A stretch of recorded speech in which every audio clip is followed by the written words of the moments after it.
Motion by Ms. Johnson and second by Dr. Shaw. Roll call. Teese, Yes. Johnson, Yes. Shaw, Yes. Navarro, Yes. Travis, Yes. Garrettson. Yes. Lopez Caniva. Yes. And at this point, we would all stand for our Pledge of Allegiance. Since we are recognizing all our boards and part of Board Appreciation Day of November 15th, if all board members lead us in the pledge. I pledge allegiance to the flag of the United States of America and to the republic for which it stands, one nation, under God, indivisible, with liberty and justice for all. Thank you. Welcome, everyone, to our board meeting. Okay, we'll start with our resolutions and recognitions. Push your mic a little bit closer. Oh, sorry. Yeah, just- Okay, all right. Okay, first one, resolutions and recognitions. Or, all right, go ahead. And we've got Dr. Johnson is going to represent all of our fine National Merit Commended students. So, Dr. Johnson. Right. Whereas Jacob R. Boback, James Byers, Michael Dierkes, Kat Frickum, Aiden Garrettson, Abigail Hogan, Caden Nominson, James Novak, Kevin Smolinski, Caden Teagues, Jason Whittick, Justin Warchek, senior students at Lockport Township High School District 205 have earned the prestigious status of National Merit Commended Student, and whereas the students have earned the highest scores among 50,000 students nationally who took 2023 preliminary SAT National Merit Scholarship qualifying test, PSAT, MSQT, and scholarship winners represent less than 1% of the initial pool of students entrants, and whereas Jacob Boback, James Byers, Michael Dierkes, Kat Frickum, Aiden Garrettson, Abigail Hogan, Caden Nominson, James Novak, Kevin Smolinski, Caden Teagues, Jason Whittick, and Justin Warchek have brought honor and distinction to themselves, their family, school, and community by achieving this respected status. Now therefore be it resolved by the Board of Education of Lockport Township High School District 205, Will County, Illinois, that this resolution was adopted on the 18th day of November, 2024. Right, yeah.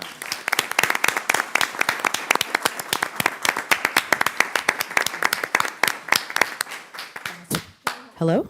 Okay. As part of this recognition, we'd like to call our students up to give you your commendation award.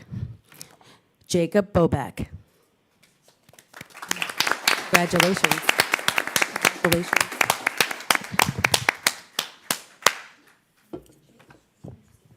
James Byers. Congratulations.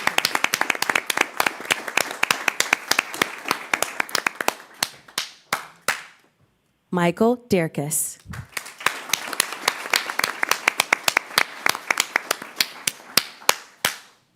Kat Frischkorn.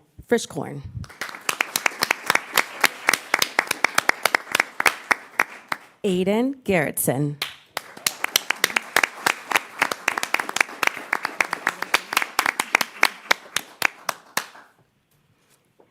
Abigail Hogan.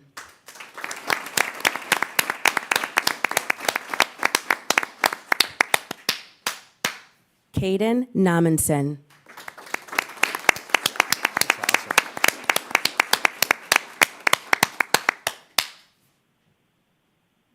Congratulations, Caden. James Novak.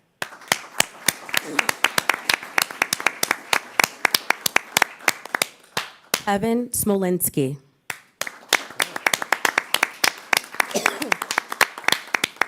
Aiden Teagues.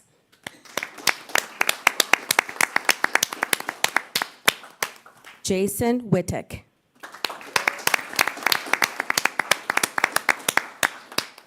Justin Warchek.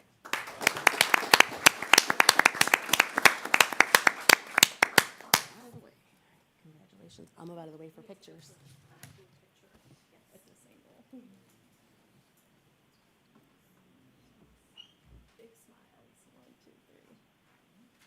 Congratulations. Congratulations. Congratulations. Congratulations.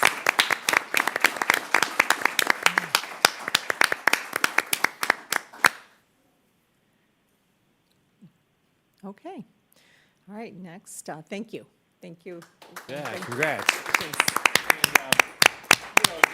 Just for everybody here, you heard it in the resolution.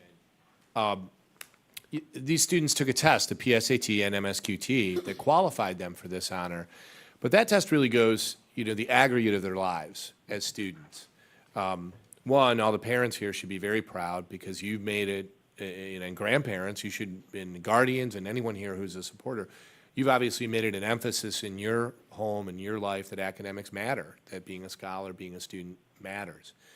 Also, as our union president, Katie Kishline, always says, it's a really good time for the students to think about all the teachers that poured into you, starting with, kindergarten and first grade and second grade. A lot of the research is that these tests go well because we are the beneficiaries in this high school district of 7 exceptional public high school districts, K through 8, and usually 2 private schools. But we're just lucky that we have students that come and then our teachers work with them and help bring you.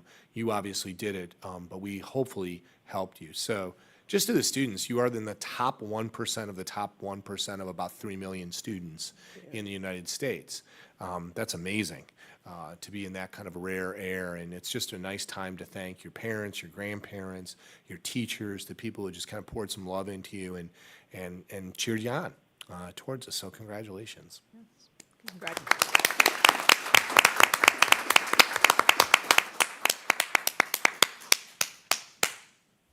All right.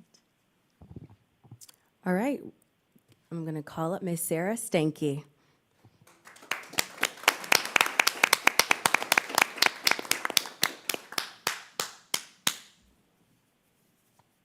Whereas Lockport Township High School science teacher Sarah Stanky was recognized for her outstanding leadership by the Illinois Science Teaching Association, and whereas Sarah Stanky received recognition on Monday, October 14th, 2024, as a finalist for the Illinois Science Teachers Association High School Teacher of the Year Award. And whereas Sarah Stanky has brought honor and distinction to herself, her family, her school, community by achieving this respected status, now therefore be it resolved by the Board of Education of Lockport Township High School District 205, Will County, Illinois, that this resolution was adopted on the 18th day of November, 2024. Congratulations. Yeah.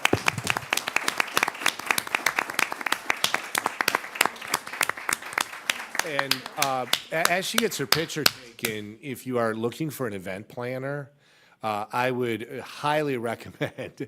Last week we were at National Honor Society. It was an incredible event that Ms. Stanky and her colleague, Ms. Mora, run. Unbelievable. So she pours her time into that. It's the second year in a row that last year we actually, Mr. Bill Kane was the Illinois Science Teacher of the Year. So it's very, very unusual that you have a second nominee from a high school to be in the final 3 in the state, in a state that has many science teachers, really amazing thing. And I think if you talk to Sarah, you'd find that she's very humble about it. And that's really what I just find as a teacher myself so impressive. So congratulations. Yes. Congratulations.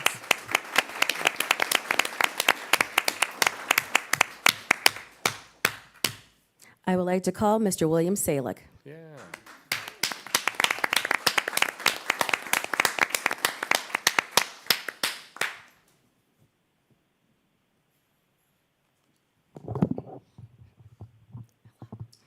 Whereas Lockport Township High School teacher William Salick was recognized for his outstanding leadership by the Technology Education Association of Illinois, and whereas William Salick received recognition on Friday, October 18th, 2024, and was named New Teacher of the Year.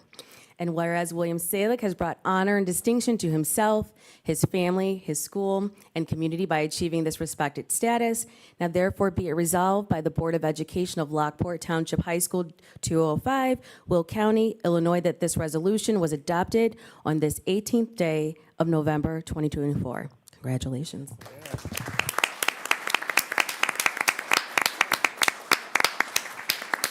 And just for everybody here, do a little color commentary, Mr. Salick. We actually, there was a period of time kind of through most of the 2000s that many high schools abandoned autos, construction trades, drafting, architecture, welding. And our district did not. kind of looking into the future and the need, one of our board members, highly involved, Avery Colella, in those areas. But the difficulty is, when you're teaching welding, you need someone who can teach welding. And they're very, very hard to find. And I think for me, from the word go at new teacher induction, how lucky were we, one, to hire someone with those kind of qualifications. Last week, we had, for our 8th graders, step-up night. There's Will Salick, showing welding, what you can do with welding, to 8th graders and coming to our school. But just a bright light and an enthusiastic person and a person who thinks big and says, hey, how can we do this? So we're just so lucky, not only to have that and teach that very important skill, but to have somebody who does it with heart and with kindness and with enthusiasm. So congratulations. That's new teacher of the year in the state. So that's a pretty amazing honor to earn in a young career. So congratulations.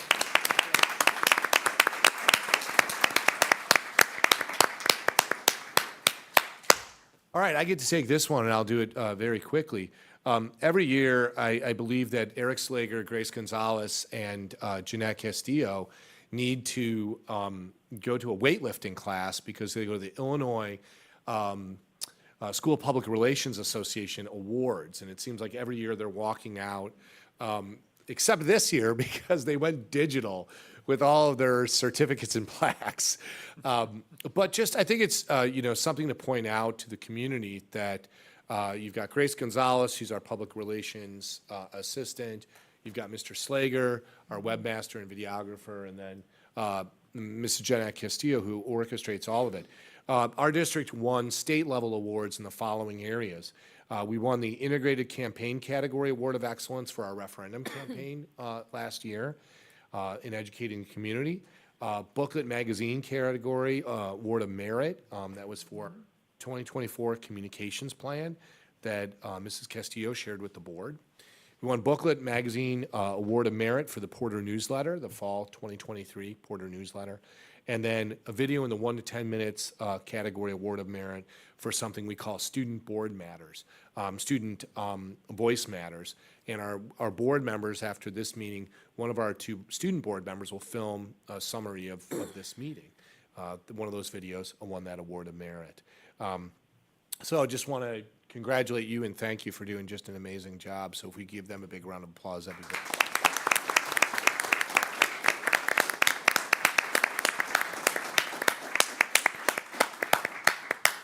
And then finally, our board members, you don't get away without being acknowledged. I would just say as a lifelong educator, as I look back on my career, I've had the great honor over 36 years of working with people in their community who did what I believe is the most democratic and the absolutely toughest volunteer job. These are all volunteers. There are some states where board members are paid. In Illinois, you're a board member.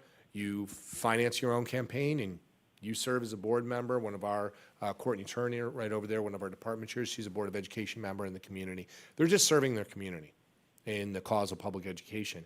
This month, we celebrate board members, and so this is a resolution recognizing the Lockport Township High School Board of Education, whereas school board members selflessly volunteer countless hours to public service with no compensation, are elected to sit in trust for their diverse communities, and in that capacity are charged with meeting the community's expectations and aspirations for the public education of their children. And whereas school board members are entrusted with the guardianship and prudent expenditure of tax dollars, they are responsible for maintaining and preserving the buildings, grounds, and other areas of the school district that the community has put in their trust.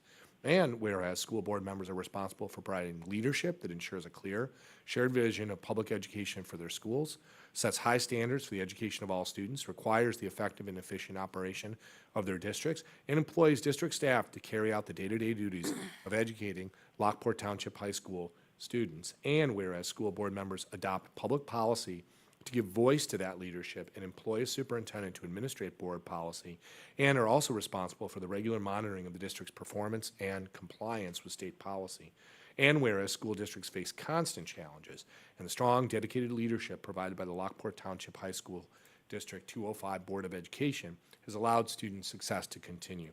Therefore, be it resolved by the Lockport Township High School that we proclaim November 15th as School Board Member Day, as a way to honor those citizens who devote their time and energy for the successful education of our school and our children and future leaders.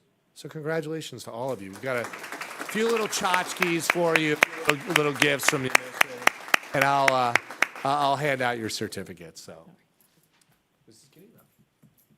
Well, thank you. Thank you, Dr. McBride. It is always an honor and a pleasure to serve on this school board. And like all of my other fellow board members, I'm sure they feel the same way. Any other comments? But thank you. Right.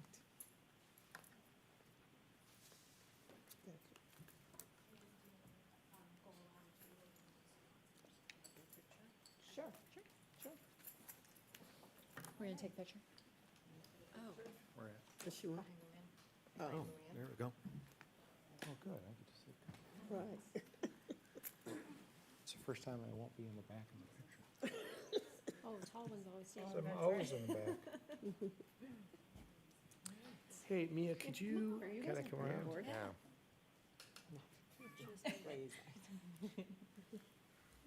You stand right there. You're saying I could.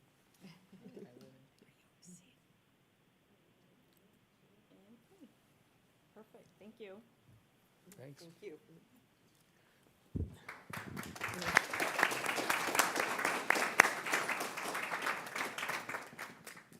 I'd like to say it's been an honor to serve on Lockport Township High School Board and to set directions. I saw quite a few innovative things that we have done in my tenure as board member. So, thank you. Remind us again, how long have you been on the board, Luann? I think this is my third term, so that would be 12 years. 12 years.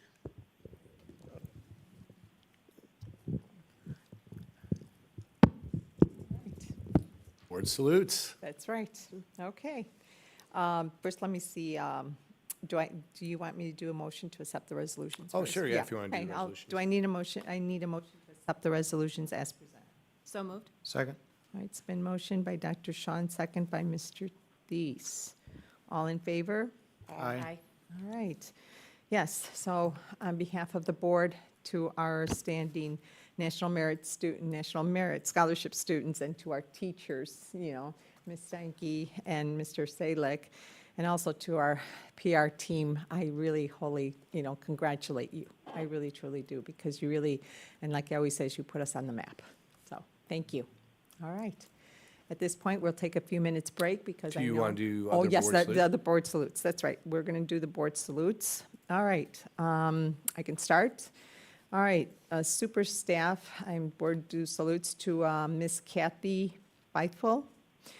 And this was by Julia Johnson, who is a student. They both always are so nice and helpful. I go in there often to use my box when I'm stressed and having anxiety, and they're always trying to cheer me up. And they just help me calm down if I'm upset. And this teacher she's a secretary? Oh, Yeah, in guidance. And in guidance, okay, all right. Next one, I have a board salute to a Mr. Robert Fryball, and this was by Davin McCulsick, okay. All right, Mr. Rob fits into the category of bus driver, specifically a personable one. Bus drivers are individuals who have to safely transport numerous students to and from school. Rob goes above and beyond this role by not only transporting the students, but supporting them in athletic endeavors. He drives me to most of my away meets and always watches me swim or run, even though he doesn't have to. He greets everyone with a smile and a fist bump, which brightens my day. Rob really is more than just a bus driver. He is a great friend as well. Okay. Okay, I have two super staff as well. I have Amy Kelly. Miss Kelly was there to help me through some tough times in my life. She believed in me, saw my potential, and I'm forever thankful for her for being very awesome. So thank you, Miss Kelly. And then we have Gene Garcera, which is funny because I was actually going to do a board salute for him outside of this. But it says, Mr. Garcera has helped to make choir a welcoming environment for me and my fellow classmates because it's my first year in choir in high school and I was a little nervous going into it, but he has made it a comfortable and very enjoyable experience. I've been exposed to various concepts or techniques that have helped me improve my vocal abilities, and Mr. Garcera has encouraged me to be more confident when singing. His class makes me excited to arrive to school every day, and the community inside the classroom is extremely kind and supportive. I can say as a school administrator, I recently went to the Well Luncheon where Mr. Garcera brought our choir to perform for probably 150, maybe 200 women, female administrators. The girls were phenomenal. They got a standing ovation. I mean, I think Dr. Johnson, you were there, so were you. I mean, they just did such a great job, and they really embodied what that moment was for. So I am thankful for the school and Mr. Garcera for doing such a wonderful job with our students. So I've got two, going to combine the staff ones, Valerie Kikinder and Tim Langlots. Sometimes in and amongst all the recognitions for achievements, sometimes it's just nice to be recognized because you're nice. And so these two phenomenal people have been recognized for being nice and saying hi and saying goodbye and greeting you when you come into school and making you feel good. So that is one of them. Just wanted to say thank you for being nice. And then the second one is we had a phenomenal weekend of athletics last weekend, and I just wanted to recognize, I can't even name all of them, but the list that we got was nearly unending. And so it's just great to see not only the academic success that our students are having, the teaching success that our teachers are having, and also now the athletic success that our athletes are having. So what a wonderful school. Yes, I have Stacy Purcell. And this is from a senior, I'm assuming they graduated, Carly Capricio. I had Mrs. Purcell freshman year for culinary and senior year now for Porter Preschool and Teach internship. She impacted me in so many ways. I got the pleasure to have known her for the last 4 years of high school. She always has a smile on her face. When my day is rough, seeing her puts a smile on my face. She is always willing to help, even when I ask a lot of questions. She has been there for the highs of high school and the lows of high school. She's been there for all of it. She encourages me when I doubt myself and always makes me reassure me I got this. And is always just there for me and a positive role model. I always look forward to going to her class because she is such a joy to be around and such a genuine, kind person. Thank you for always listening to me, yep, and being the one I can count on, no matter what. One of the best memories of high school was meeting her. I'm so beyond blessed I got to have you twice in high school. Thank you for all you do. I appreciate you more than you know. And now I have 7 more months with being your student, which is so crazy to think about. And I just wanted to say thank you for everything. Thank you, Mrs. Purcell, for the best 4 years ever. I could not have did it without you. You're amazing. Oh, that's a good one. Good to see teachers make an impact on a student's life. Carly Mayhair. Thank you for being so caring last year. I miss you at East Campus this year. You were the best. Ben Konopleck. Neffel, Oh, if I had to guess. Neffel. Neffel. Ben Neffel. You're up. All right. I've got a super staff awarded to Mr. Jeffrey Rimsnyder. He always makes the cafeteria a cleaner and brighter place. And this was from Benoni. Don't know if I pronounced that right. I just also want to shout out how amazing our athletic department is. I just started my wrestling season this past week, and it went off without a hitch. And it's just the support system at our school for athletics is just wonderful. So, thank you. I have a super staff awarded to Miss Melissa Schmuck from Carly Caprio. And it says, Mrs. Schmuck has impacted me in many ways. She is so amazing and has so many awesome things about her. Thank you for making me feel more confident in my signing when I don't feel confident about it. Thank you for helping me when I needed a little extra help and taking the time to help me one-on-one. Your work does not go unnoticed. It means a lot to me. Anyone that has you is so lucky, and I'm one of the people. I'm so grateful I got to have you the last year, and this year I look forward to your class every day. You never failed to put a smile on my face when I had a rough day. You are genuinely such an amazing teacher. You're everything that a teacher should be and more. Thank you for going above and beyond for all your students and making them feel welcomed and seen. I appreciate you. Thank you for all you do. Thank you for being a part of my high school journey. And then I also wanted to salute our science department, specifically Mrs. Murphy, and in her biology career. Last Wednesday, I had the pleasure of attending the Live from the Heart event, where we got to watch an open heart surgery in conjunction with the Museum of Science and Industry and Advocate Christ Hospital. And it was such an amazing opportunity for those wanting to go into the med fields or even not wanting to go into the med fields. We were able to learn about many of the careers. The surgeon was narrating the surgery as they were doing it, which was incredibly inspiring and also just an amazing experience. You got to see a heart in real life, which was amazing. So I'm so grateful for that program, and I know she put a lot of effort putting it together. All right, just to echo a little bit of what Avery said, I am actually very grateful for our support staff here at the school, and that extends to everybody who's involved, from the bus driver that Ann Lopez Caneva talked to the teachers who are right there in our back, at the back of the room, to the parents who are here.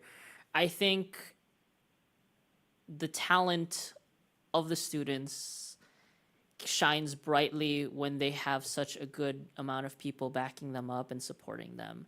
And it's nice to know that, there aren't, when I was a kid, I saw one of my fellow peers have to accept an award by themselves.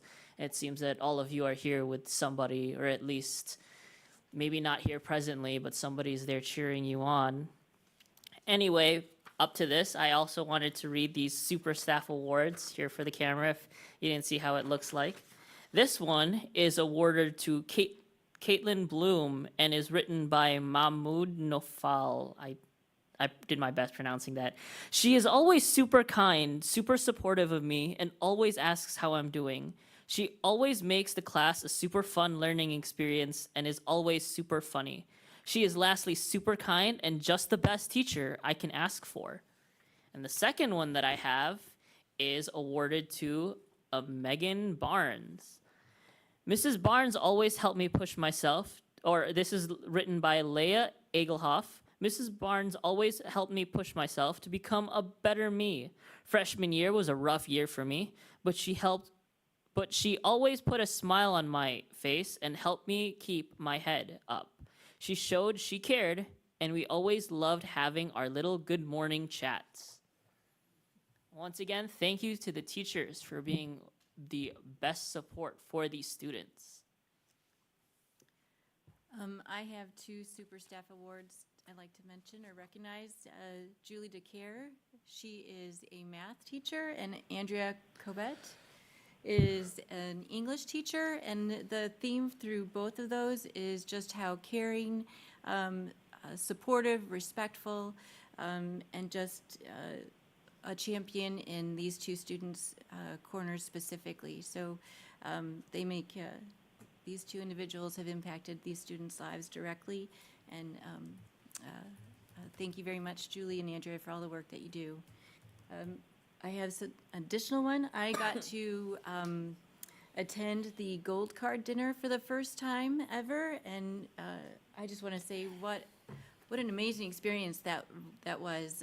For those who aren't aware, that is for some of the older citizens or community members, and they get to come to a dinner, and then they go to the play. This year it was Clue. It was a first for me as well, the dinner and the play. Met some very lovely individuals who have been repeat attendees to the Gold Card dinner, and they just said how much they enjoyed it. They actually recruited additional people to come along. And then the play, I just couldn't get over, just the caliber and the talent of the individuals that performed. So I really enjoyed the play. It made me laugh, and it was really quite well put together. So thank you very much for all that, and I think that's a wonderful program that I believe the district has been doing since the 60s. Yeah, since the late 60s, so And- 1969. Okay. And then also, I did, as a board member, attend the National Honor Society induction ceremony last year. I've been a parent to those before, so now it was nice to see from the board perspective. And it was a very lovely event. So thank you very much for the supporters of putting that together. There's a lot of tradition and a lot of formality and respect that gives to the students that earned the recognition and the work that they did to be able to be there. So thank you for the district and the teachers for doing all that. It was a pleasure. Thank you. Thank you. All right, okay, all right, that finishes with our board salutes. At this point, we're going to take a little brief recess so that our audience can be excused unless you want to stay for our board business. You're Right, free. thanks, Run. everybody. Congratulations. Congratulations, you're free now.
All right, moving on to our reports, student government. All right, so the Superintendent Advisory Council reconvened on November 6th. So we're first going to start off with a little recap of what went on in that meeting. So Dr. Christofero presented on Bell's schedule to the Superintendent Advisory Council. So we went over a couple of dilemmas we have, just the 2 years of added lab science and the 2 years of world language. And then the fact that the high school requirements will no longer meet the college requirements, which will turn into an issue with our schedule. So things we said would combat this would be to maybe do a block schedule where you have one day as A and one day as B. And then that would also make the periods longer, which would allow more engagement from the students. So if you were doing a lab, you could continue that lab throughout the entire period, as well as like in-class essays would be made a lot easier. You wouldn't have to rush into class and sit down and start writing as soon as possible. And just overall, it would make that aspect of the classroom better with more time. However, we did run into the issue that maybe students might not want to sit down and listen to a teacher talk for the entire period, if it was extended. And then we also thought about matching it to Central's bell schedule, which would add an 8th period, which would give us another elective option, which would also combat that the 2 years world language and 2 years of lab science. And then just some things we definitely wanted to keep was Compass. Compass is a great opportunity for all of us to connect with our teachers, make sure we're staying ahead on work, and just really the connection with the teachers. You want to make sure that you are understanding the content, and Compass allows us to do that, especially if you've fallen behind. And then the PLC time, which takes place on Wednesdays, we want to make sure that teachers still get the opportunity to connect with each other, make sure they are all on the same page when they're presenting us with the curriculum. So, yeah. Yeah, and if I might add, we also really looked at the teacher side of these schedules, especially in regard to PLC time. Obviously, right now, our Wednesday schedule works very nicely, where our students get a late start, a chance to sleep in, get some rest in the middle of the week, but then our teachers have a chance to enrich in their learning communities. And so when we're looking at changing the schedule, it's still building in PLC time, however that may be, because we think that's an asset that teachers would not want to lose. And then after we discussed Bell's schedule, our students went into their specific focus groups that they're really delving into for the rest of the year. Avery and I are in the one regarding cell phone policies and practices, and we really discussed right now how we're going to move forward in serving our students, our guidance, and our staff in their opinions on cell phones, policies, and practices within the school. So we first discussed a good measurement indicator for the students would be putting out a student government survey. That would be an easy way to get started with how students are feeling. And then for guidance, we discussed interviewing one guidance counselor and one social worker, and how they're seeing cell phone practices within our kids' impact on their mental health, their schooling within the guidance department. And then we also discussed putting together teacher panels of teachers to see how their cell phones are impacting them in their classrooms. And we specifically looked at across different subject areas, different kinds of classes, so such as looking at social studies, math, science, English, our college and career applications, our career and technical classes, and then as well a variety of rigor. So AP classes, honors classes, regular classes, and then some that have cell phone like jails, I guess you could say, in their classrooms where you're required to put your phone away, and then some that don't, and those different perspectives of how that impacts their learning. And then some other fruits out of the other groups was for our guidance group. They really talked about navigating schoolings and how for students it can be often hard to understand where things are found in schoolings and how to best utilize it for it to be most effective. And then with that easier availability for them to actually meet with their guidance counselors, obviously last year the Superintendent Advisory Council worked, and it was a direct reflection on the board with hiring more guidance counselors. And so now the next step in that is actually getting our students connected to those guidance counselors and creating an easy route for availability where if they need them, it's very easy to get to them. And then with that, just overall more communication with schoolings, with signing up for those teachers, There is options, but I just don't think that our students often know how to get there. So just better, more effective communication between our guidance department and our students. And then we also talked about the consistency of Compass lessons that are being delivered, especially because our guidance staff, our college and career staff, they spend a lot of time on those lessons, but sometimes teachers aren't always choosing to view them during Compass and teach that lesson. So I think that also plays into the communication aspect, because depending on what Compass you're in, you're probably getting a different story than other Compasses. So overall, just more smooth across the board communication. Do you guys have any questions? And just one thing I'd like to add.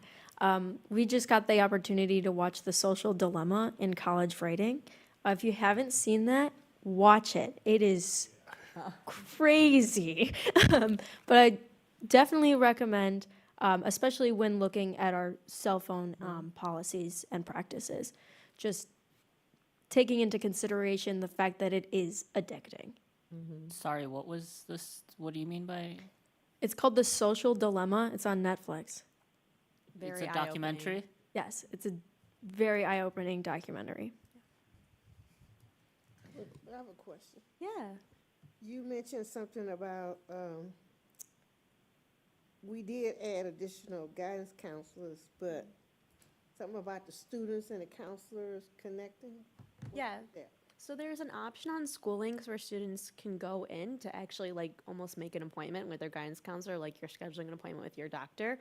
But I just don't think that many students know that that option is available. And so we're having a problem where there's these guidance counselors that are ready and equipped to help students, but the students aren't quite sure how to actually utilize those guidance counselors. So I think it's more so just focusing on how do we bridge that gap with more communication. So it's a training issue, teaching issue? I think so.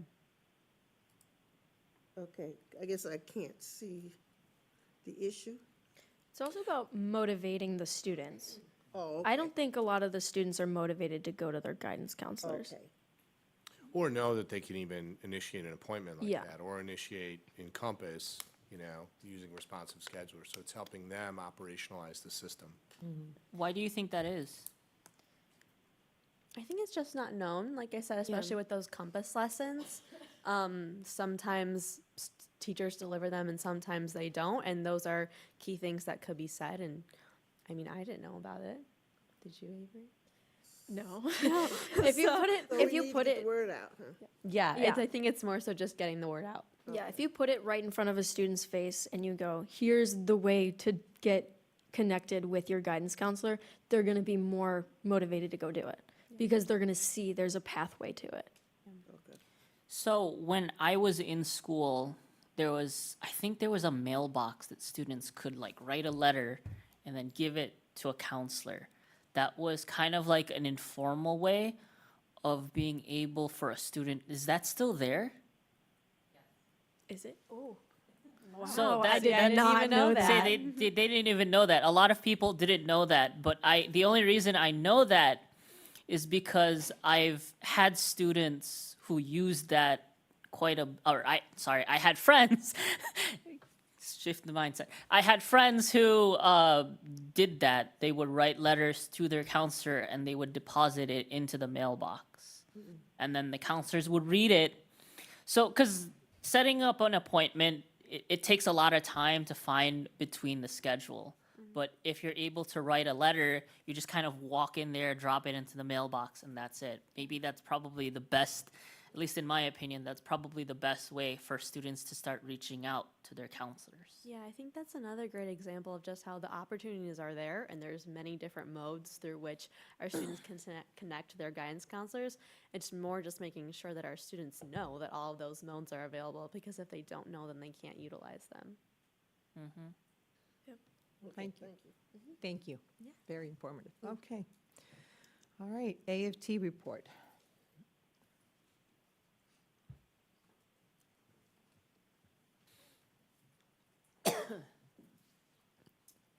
Good evening. Good evening. Some of you stole my report, but I think it's always good to repeat. It has been a great month to be a porter. A shout out to our activities department with our band, the Porter players on their wonderful fall play, to all of our new NHS members. But as I listened to our state championship volleyball team on the live stream this weekend, the announcer said it best, that Lockport's doing something right.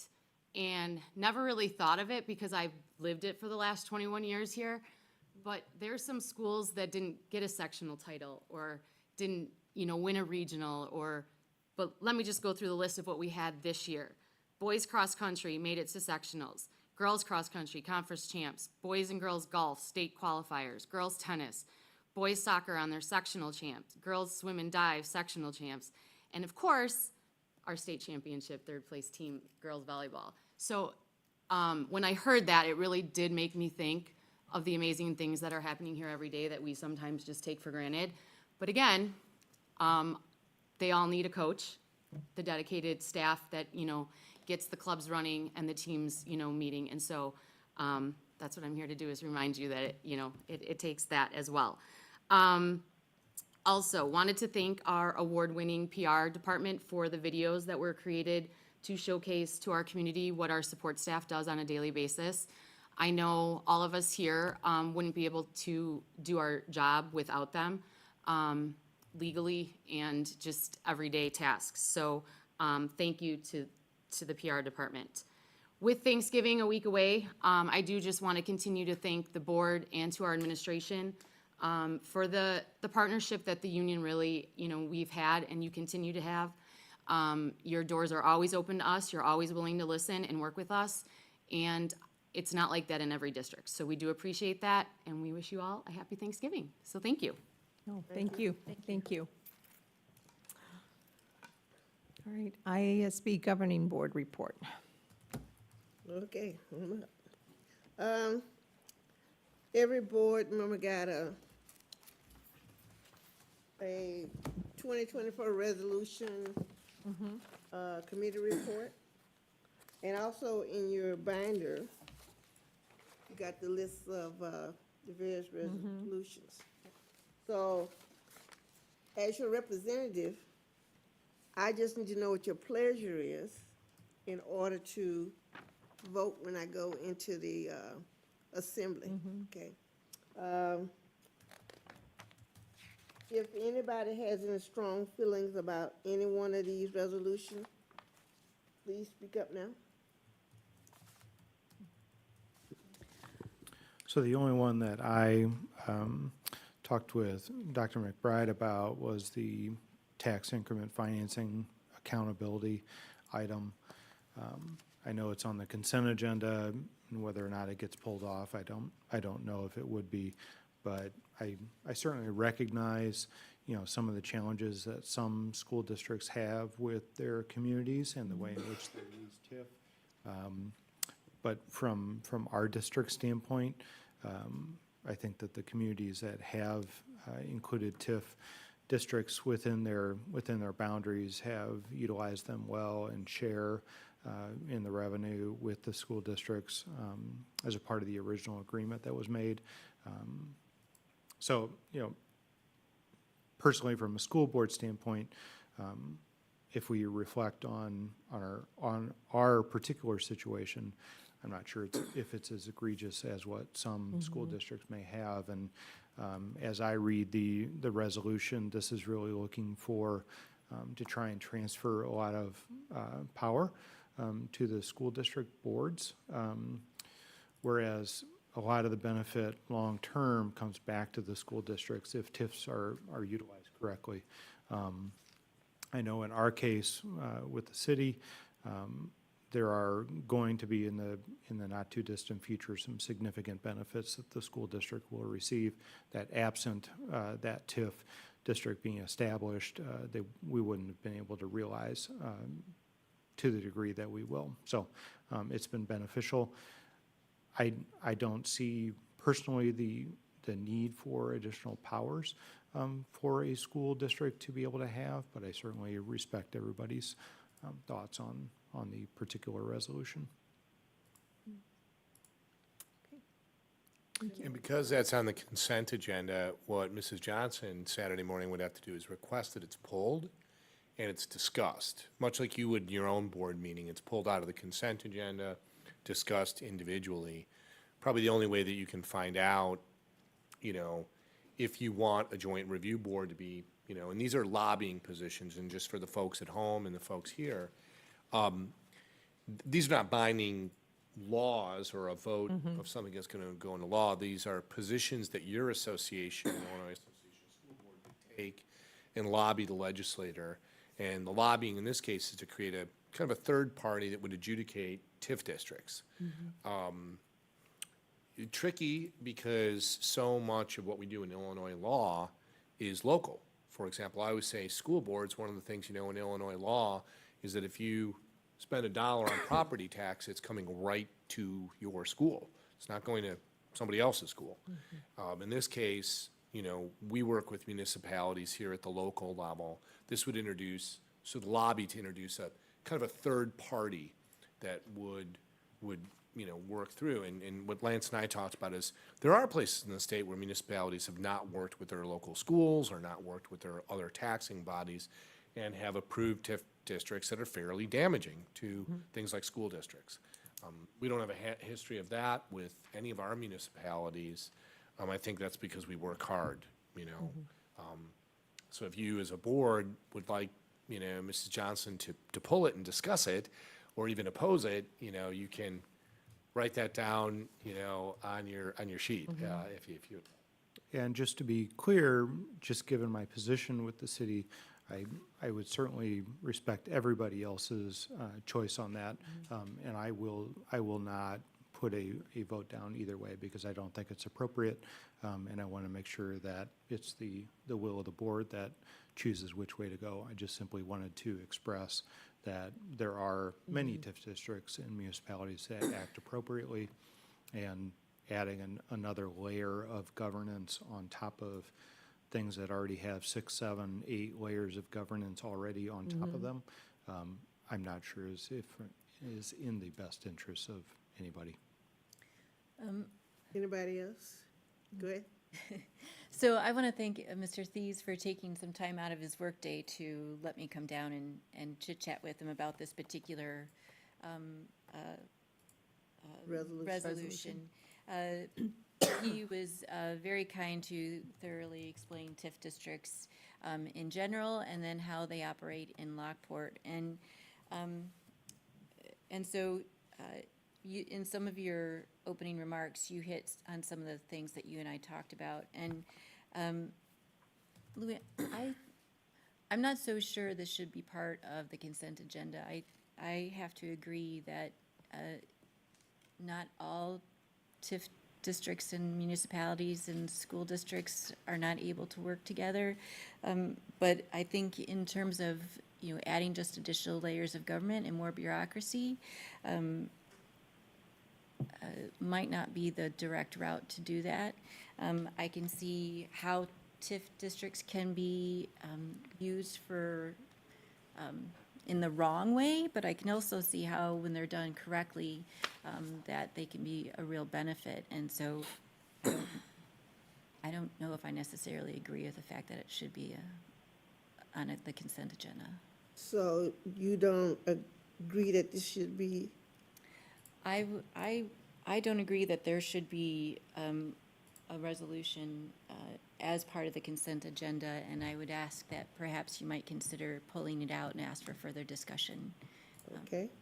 And it would occur, Ms. Johnson, just like it would at a board meeting where if you request as a delegate, you want that pulled, you want the delegates to discuss it, Yes. then it would be pulled, and it would be just like these other issues where, you know, delegates line up, they speak. It would be pulled into the resolutions, you know, that were you know, going to be reconsidered as do not adopt. Yes. So just be put into those as a public discussion. Anybody else? Comments? Just, you know, I'll throw in a couple recommendations for you, and a couple highlights. Number 4 on the consent agenda, Faith's Law, that's been a fairly sweeping law for employment history reviews, and I would highly support a centralized agency in the state. Across the state of Illinois, whole school districts are hiring people just to do face law because of the due diligence. And I agree, we should have that kind of due diligence. But something centralized in the state would be very, very helpful. So just highlighting that. 2, on the do not adopt recommendation that I would just, if you feel, and Mrs. Johnson, that I would say should be reconsidered, are 7A, cell phone usage. You just heard our student board members. Students are saying they have concerns about cell phone usage. And really, this advocates for a position that you already have, that really a cell phone in a classroom should not be out unless under the direction of a teacher. And this is advising actually the legislature to do more than make that board policy, to put that into school code. And I think it should be reconsidered and rethought. We should all be fully present. I'm here at this moment right now, not on my cell phone. That's an important thing to teach. The other is 10A. I think 10A, Joliet Township High School District proposed this.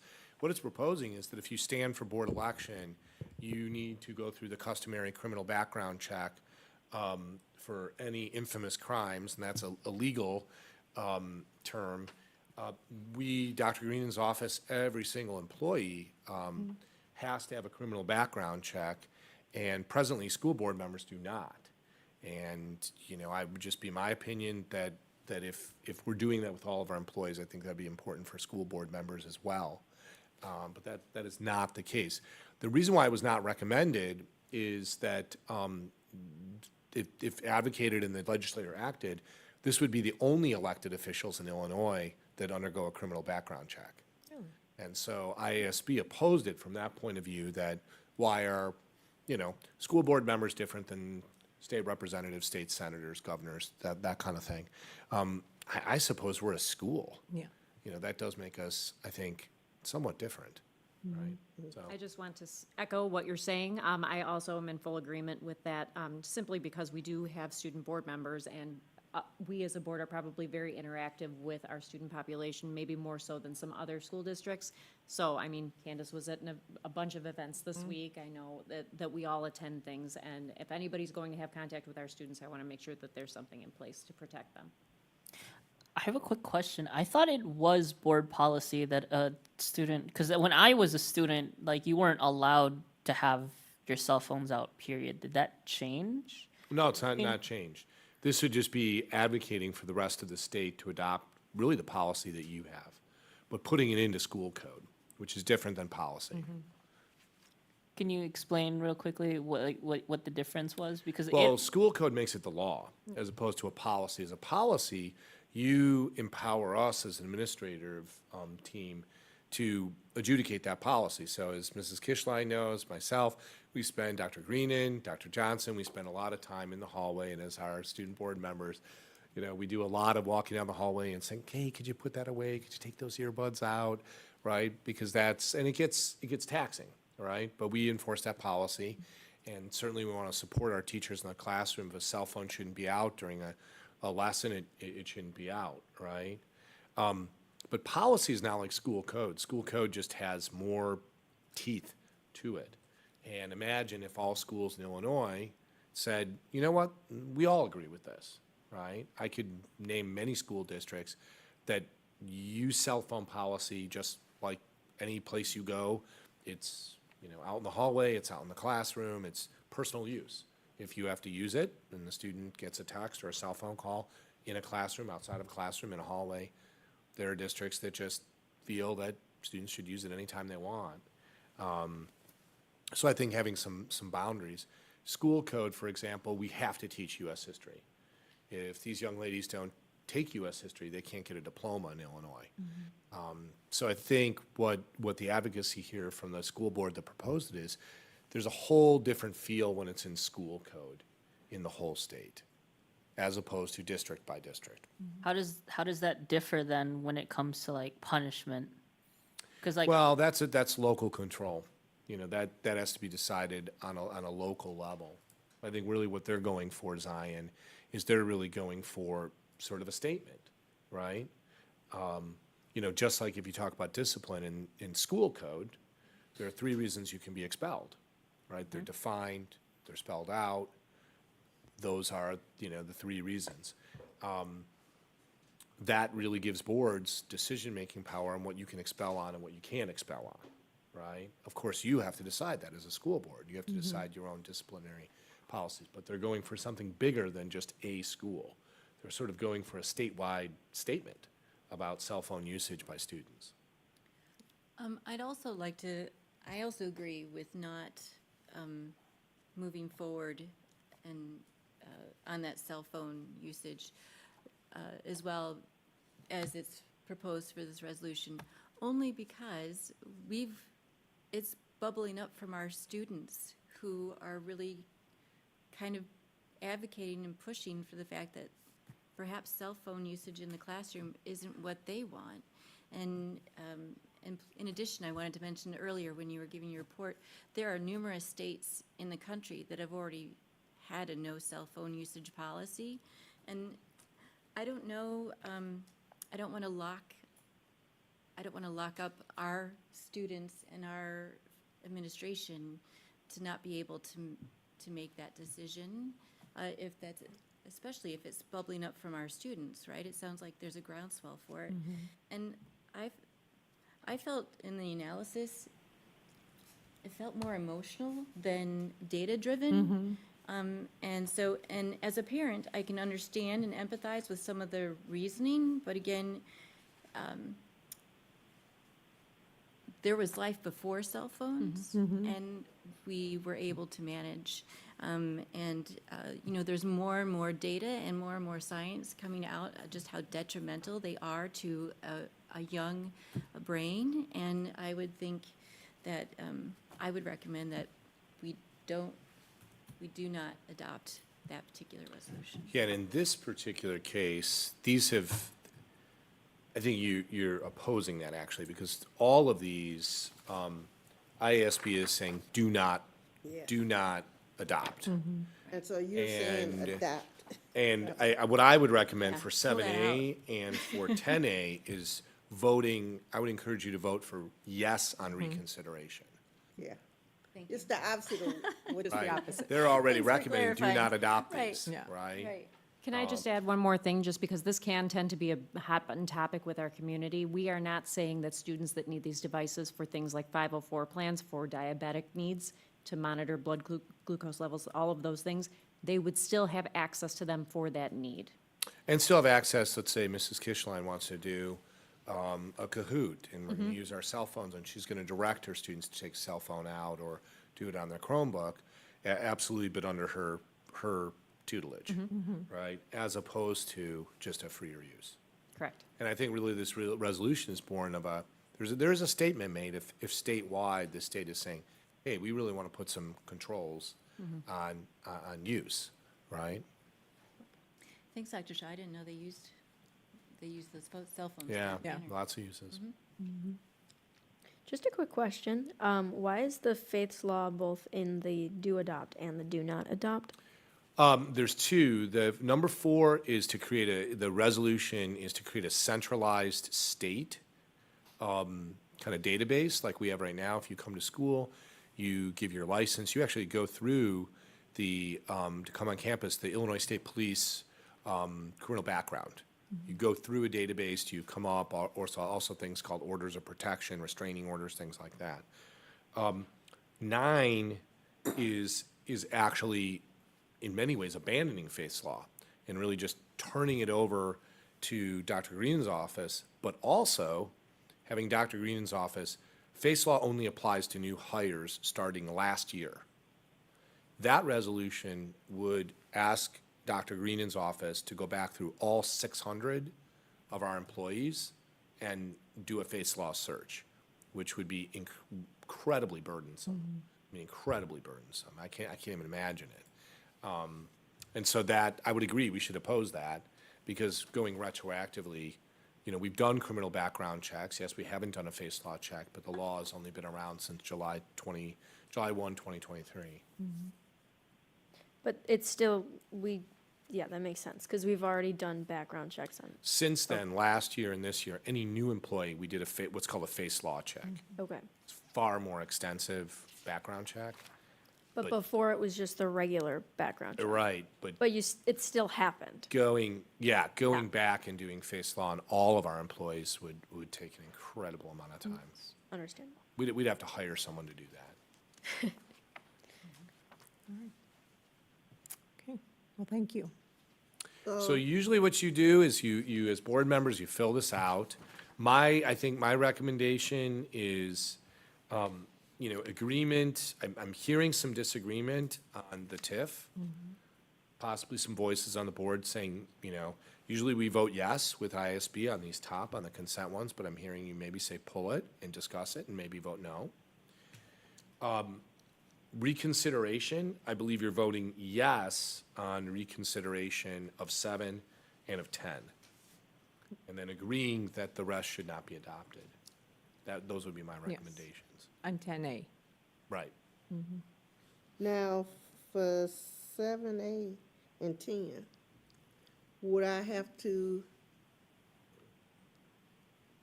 I don't have, because it's not in the group, I don't have to Yeah, pull it for out. 7, 8, Okay. It's confusing. and 9, I would just agree with IASB and vote no. We do not adopt. But 7 and 10, I think should be given some consideration for adoption. Okay. So, do your sheets and give them to me before you leave today.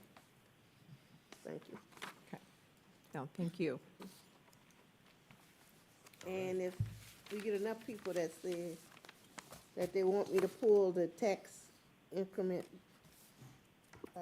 financing, I'll reach out to you for some wording. Sure. Because if I pull it out, I got to justify why I pulled it out, right? This could be as heated as guns in schools.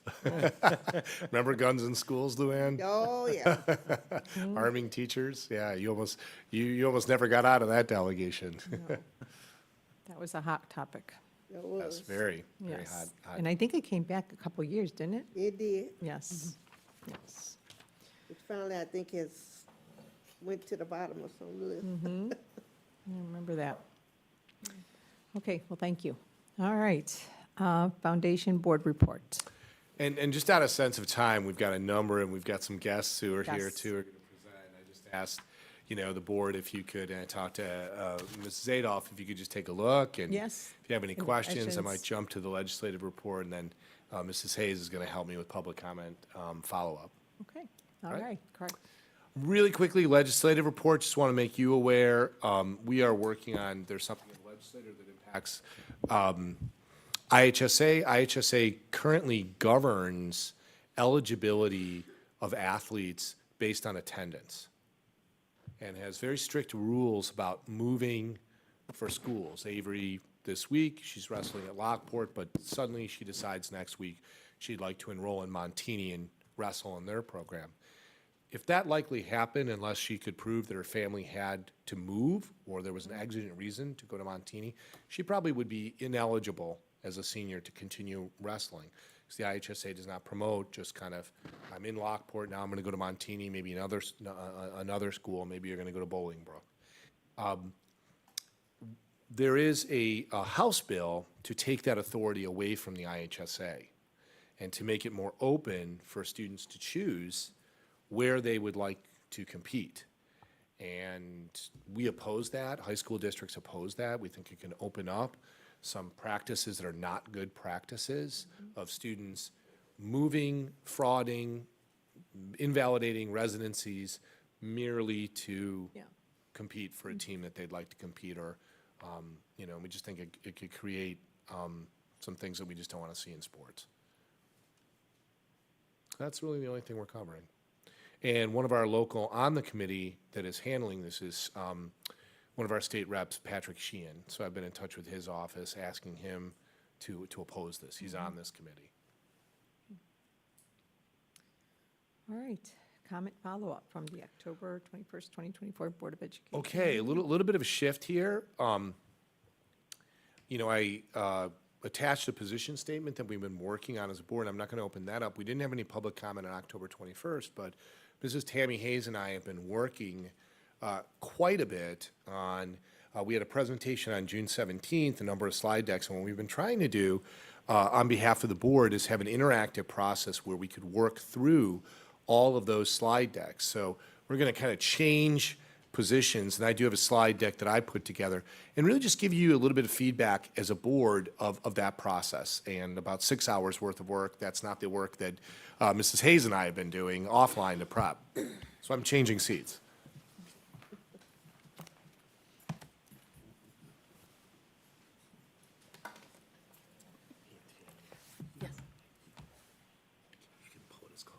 Okay. All right, well, first, I would just say, when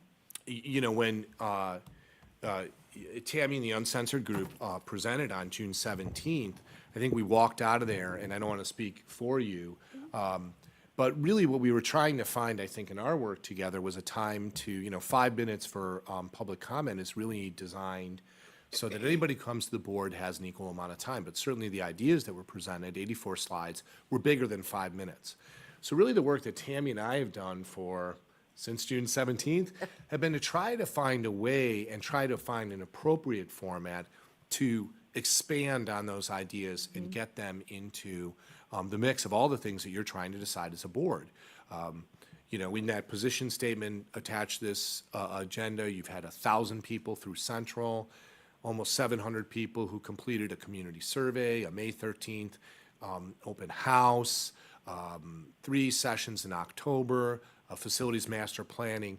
So what we were trying to do, I think our role in kind of co-chairing this process was to try to locate the feedback from that group in that whole discussion. And to that end, we had 2 listening sessions, one on September 7th, one on November 9th just recently. So a total of at least 6 hours of work of uncensored group members, some board members, some facility master planning members, and some administrators, just to listen to each other. That doesn't go into the work that Tammy and I did to try to prep and to plan and have a good event. And let me turn it over to you to things that are on your mind. Okay. We, after we connected after the meeting, I think that it was a great idea. I didn't know if it would actually come together, but we appreciate everyone who had come and had given up their 2 Saturdays. We switched out a couple of board members. We had a couple board members there. We switched out a few. We've had some master planning people, people already on that, some uncensored group people. And really and truly, the uncensored group came about because there were several people who were talking and were feeling as though if they could just get in front of the board, if they could just get ideas out there, so to make sure that the board is looking at everything, that the administration is looking at everything. So really, we appreciate Dr. McBride making that happen, and it worked out, and the hospitality that we were able to have here in the Porter Room, and we had a good showing, I think, and we had a good discussion. The first time we got held up a little bit on 2 topics, and so it took a little bit longer to get through those 2 topics. So the second time we met, we were a little bit more diligent, that we had to make it through all the topics, because not everybody's got a Saturday to give up, but all in all, I think it was good. It worked out well for everyone. I think at least we could feel as though people were being heard, people were listening, and I thought it was a good thing. And Tammy and I realized we have one of the same, I don't know if it's a flaw, but we don't like to interrupt people. We don't like to cut people off, but I appreciate my co-chair saying, okay, we're going to give 20 minutes. Admitting that, yeah. Yes. we attempted to stick to that. Candace Garrison was kind enough to be our timekeeper. She was very winsome in doing it. She was really And good. I don't know, but that helped. But I think it just kind of created a spirit on November 9th of progress, right? What I did is I tried to maybe summarize, because I think, if you ask me, I think there are many touch points in all these ideas that we can fold into the work that we're doing with facility master planning. And I think one of the really great things, I was so grateful that we could have one last session, because now the Facility Master Planning Council, which is really charged with, I always say, the brochure. What's the 5-year vision, the 10-year vision, the 20-year vision of facilities and finances in the district? And they're at the point where they've done their research and working with the uncensored groups, part of that, and they're really gonna get down to the nuts and bolts of things. I also appreciated that Berglund Construction was at the last meeting, DLAR. So, a few things, I'm not gonna read this slide, just, some touch points. I already mentioned, this is all part of our work to do public engagement. Listening to a broad range of ideas, that's something that Tammy and I talked about quite a bit.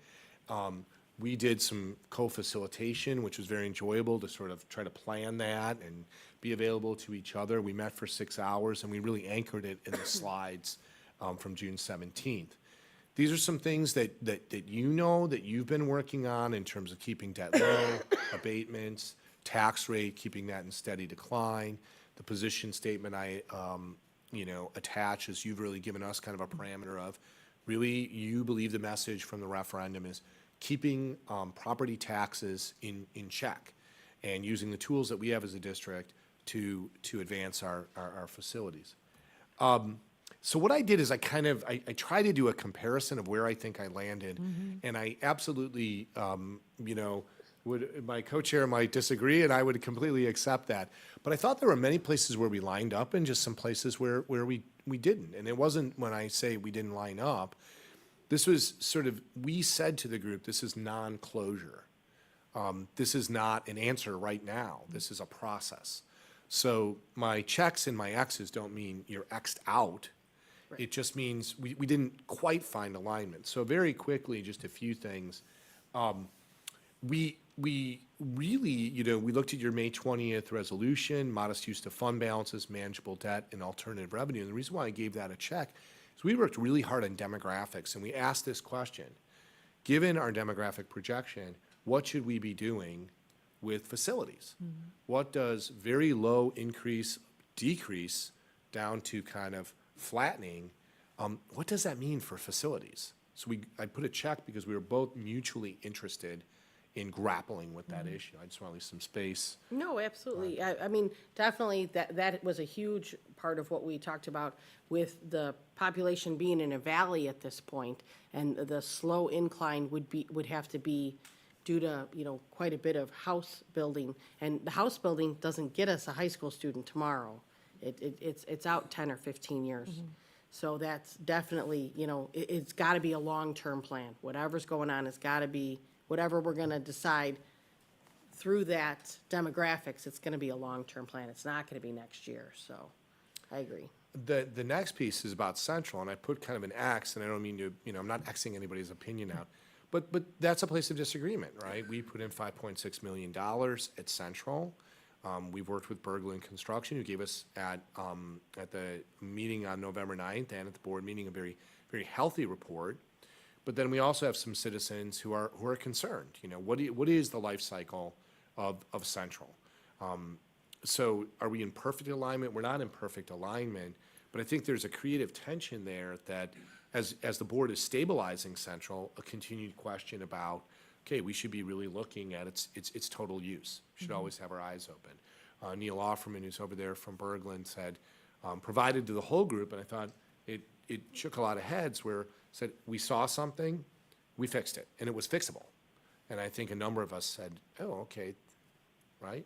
That makes sense. Two pieces, did you want to make a mention on Central? The only thing I would say was, when we got the information from Berglund, that was very helpful.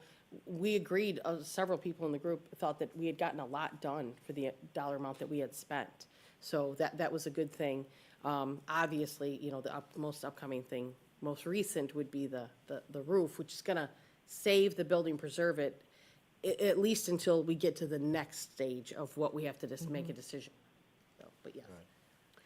These are two areas that we were still kind of at a non-closure.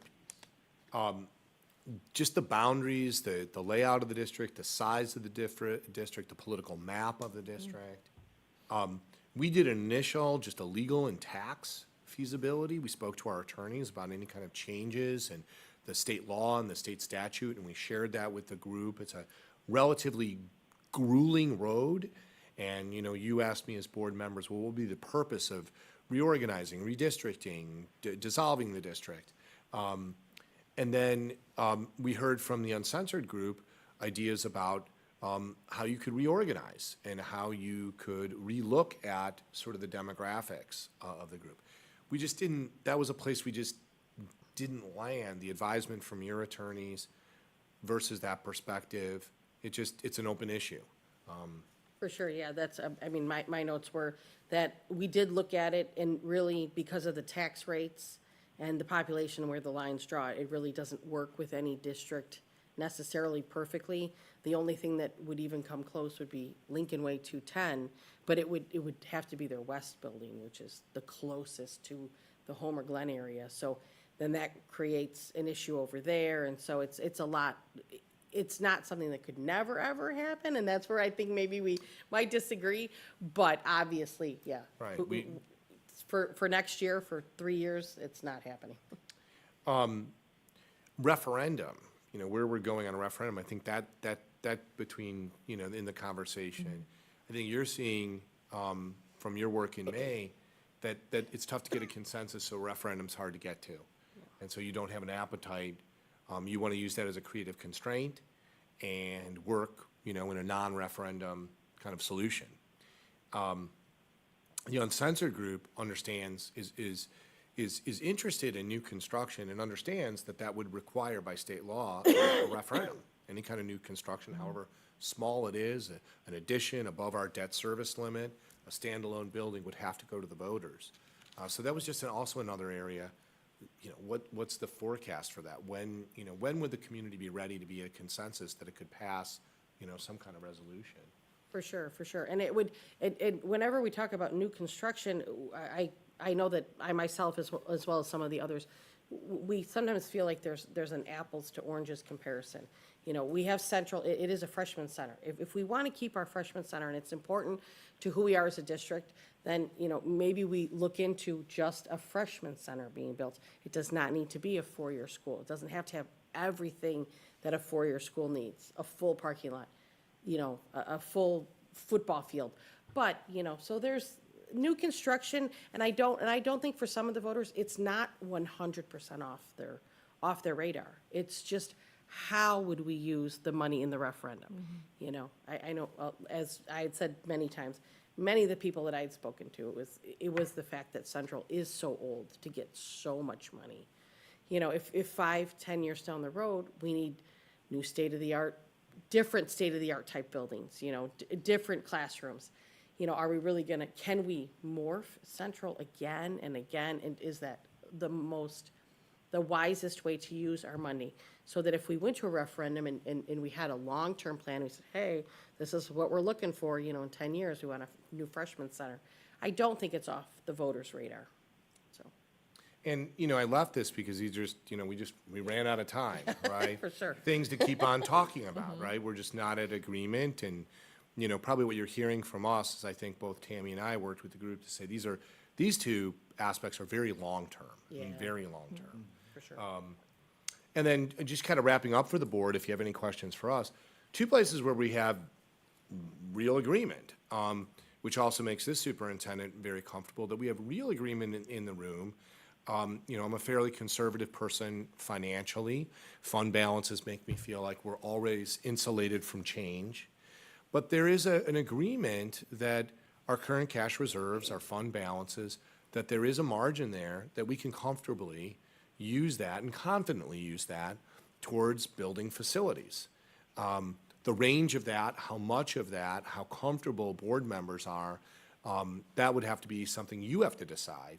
But everyone in the room was in agreement that this would be a worthy strategy, especially because it lowers the tax burden on property owners. Yeah, absolutely. I think that, yeah, if anything, probably some of us were, we could use a little bit more and not take out any bonds at all. However, the board has their quota that they have to keep or whatever. But to feel confident in the fact that, yes, there's not going to be, we cannot possibly have a $40 million failure. And if there is, we have bigger things to worry about. Because if we have a $40 million failure, then Central's gone, or East is gone, and then we're in a different world. So that was kind of what we had talked about. Right, and these are calculations. You know, Yeah. the uncensored group calculating 20 to 40 million in cash reserves could be put into facilities. You've already really decided 17, 5.6 at Central, and another 10 to 12 million. So that's just, what is your risk tolerance, right? And then finally, I think we talked quite a bit about being broad, not just being myopic. Having a process where you're engaging the community, you're looking big, athletics, special education, new curriculum mandates, being ready for the future. I thought I put a green check here because I think we had a general consensus that continuing to plan, having a council, having listening sessions is inherently going to produce the best type of ideas that we can bring to you for your decision-making. So there was a real agreement there. Yeah, I think everybody agreed that having the master planning and the advisory council was all, it showed that the district and the administration was looking for solutions, you know, and that's what we wanted as a group, that, like, again, as I stated, that's kind of how it started. It was like, you know, are we looking at everything? Are we looking at everything? And, you know, I don't know, because I'm not on the board, so, you know, but at best, we just mostly would like, the master planning to think about that 10, 15-year thing, and are we, you know, I know Central's beloved and all that, but if we have to change every classroom 4 inches to accommodate new students, that's not a great use of, I mean, you wouldn't do it to your home. You know, you wouldn't say, oh, we're having a new kid, so everybody's room should be bigger by 5 inches. No one's knocking down walls and making their room bigger by 5 inches. It's just not the best use of your space, or your time, or your money, so, and that's, but again, I'll say again, we thought the meetings were good and productive, and I think everyone felt heard. No one felt cut off, as we found, and I'm sure some of us were long-winded, another Achilles heel of my own, but yeah, it just, as long as the district is thinking about these things and presenting them to the board in a way that, you know, there's all these options, and we just want to, and so we appreciated it very much. We felt heard, so. Thank you. Like I said, Questions I for know- us, just kind of crafting this? I would say on behalf of my co-chair, and fair enough, we're probably maybe a little gassed out right now, so if you Yeah. ask us what's next, Yeah. we might say Thanksgiving. Yeah, right, yeah. That's what's True next. enough, true enough. So, but, you know, I plan to, you know, continue talking to Tammy and think about good ways forward. We have some members of the uncensored group that are on the facilities master planning Yes, council, we do. so we have. So I'm feeling we've done just so much research going now into the nuts and bolts of that. You know, kind of getting people into the room. Schedules are really hard questions that we can answer about the process, what we try to Tammy, do you feel that you learned something about the school district, how it works, that you weren't aware of before? I consider myself pretty into the information, but, I mean, yeah, there's always something, you always learn something every time you go to any meeting, more or less. So I'm sure I've learned something along the way, but, you know, can I pinpoint it for you? I don't know. I don't necessarily have a question. I just want to say thank you for your time. I mean, Yeah, there was a most lot. precious thing we can give anyone, and bringing the group together and then meeting with the administrators, like, genuinely, I am so appreciative that you took the time to meet with Dr. McBride. Well, thank you, and I had said, you know, anybody who took their Saturday off, and the work that was put into our original slides it was a ton of work. I didn't have as much to do with some of the research as other people, but yeah, it was a lot of work, so we appreciate it. I have something.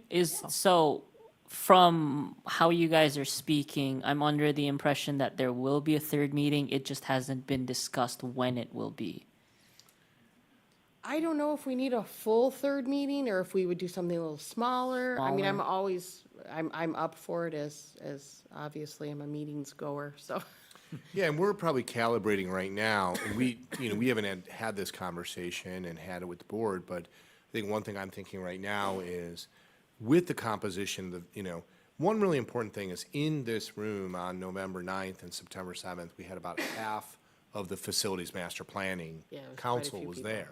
What we hope is we've armed them to now sit down with our, we've uncovered every stone, we've done as much research as we can, and we've armed them to really sit down with our architects to start rolling up their sleeves and do the work.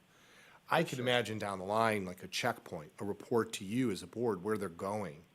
You know, we might feel like I think our mission, I don't want to speak for you, Tammy, was to get that information to that facilities master planning council. And now give them, you know, these are people who devote a lot of time, give them the room to really start doing that 5, 10, 15, 20-year planning.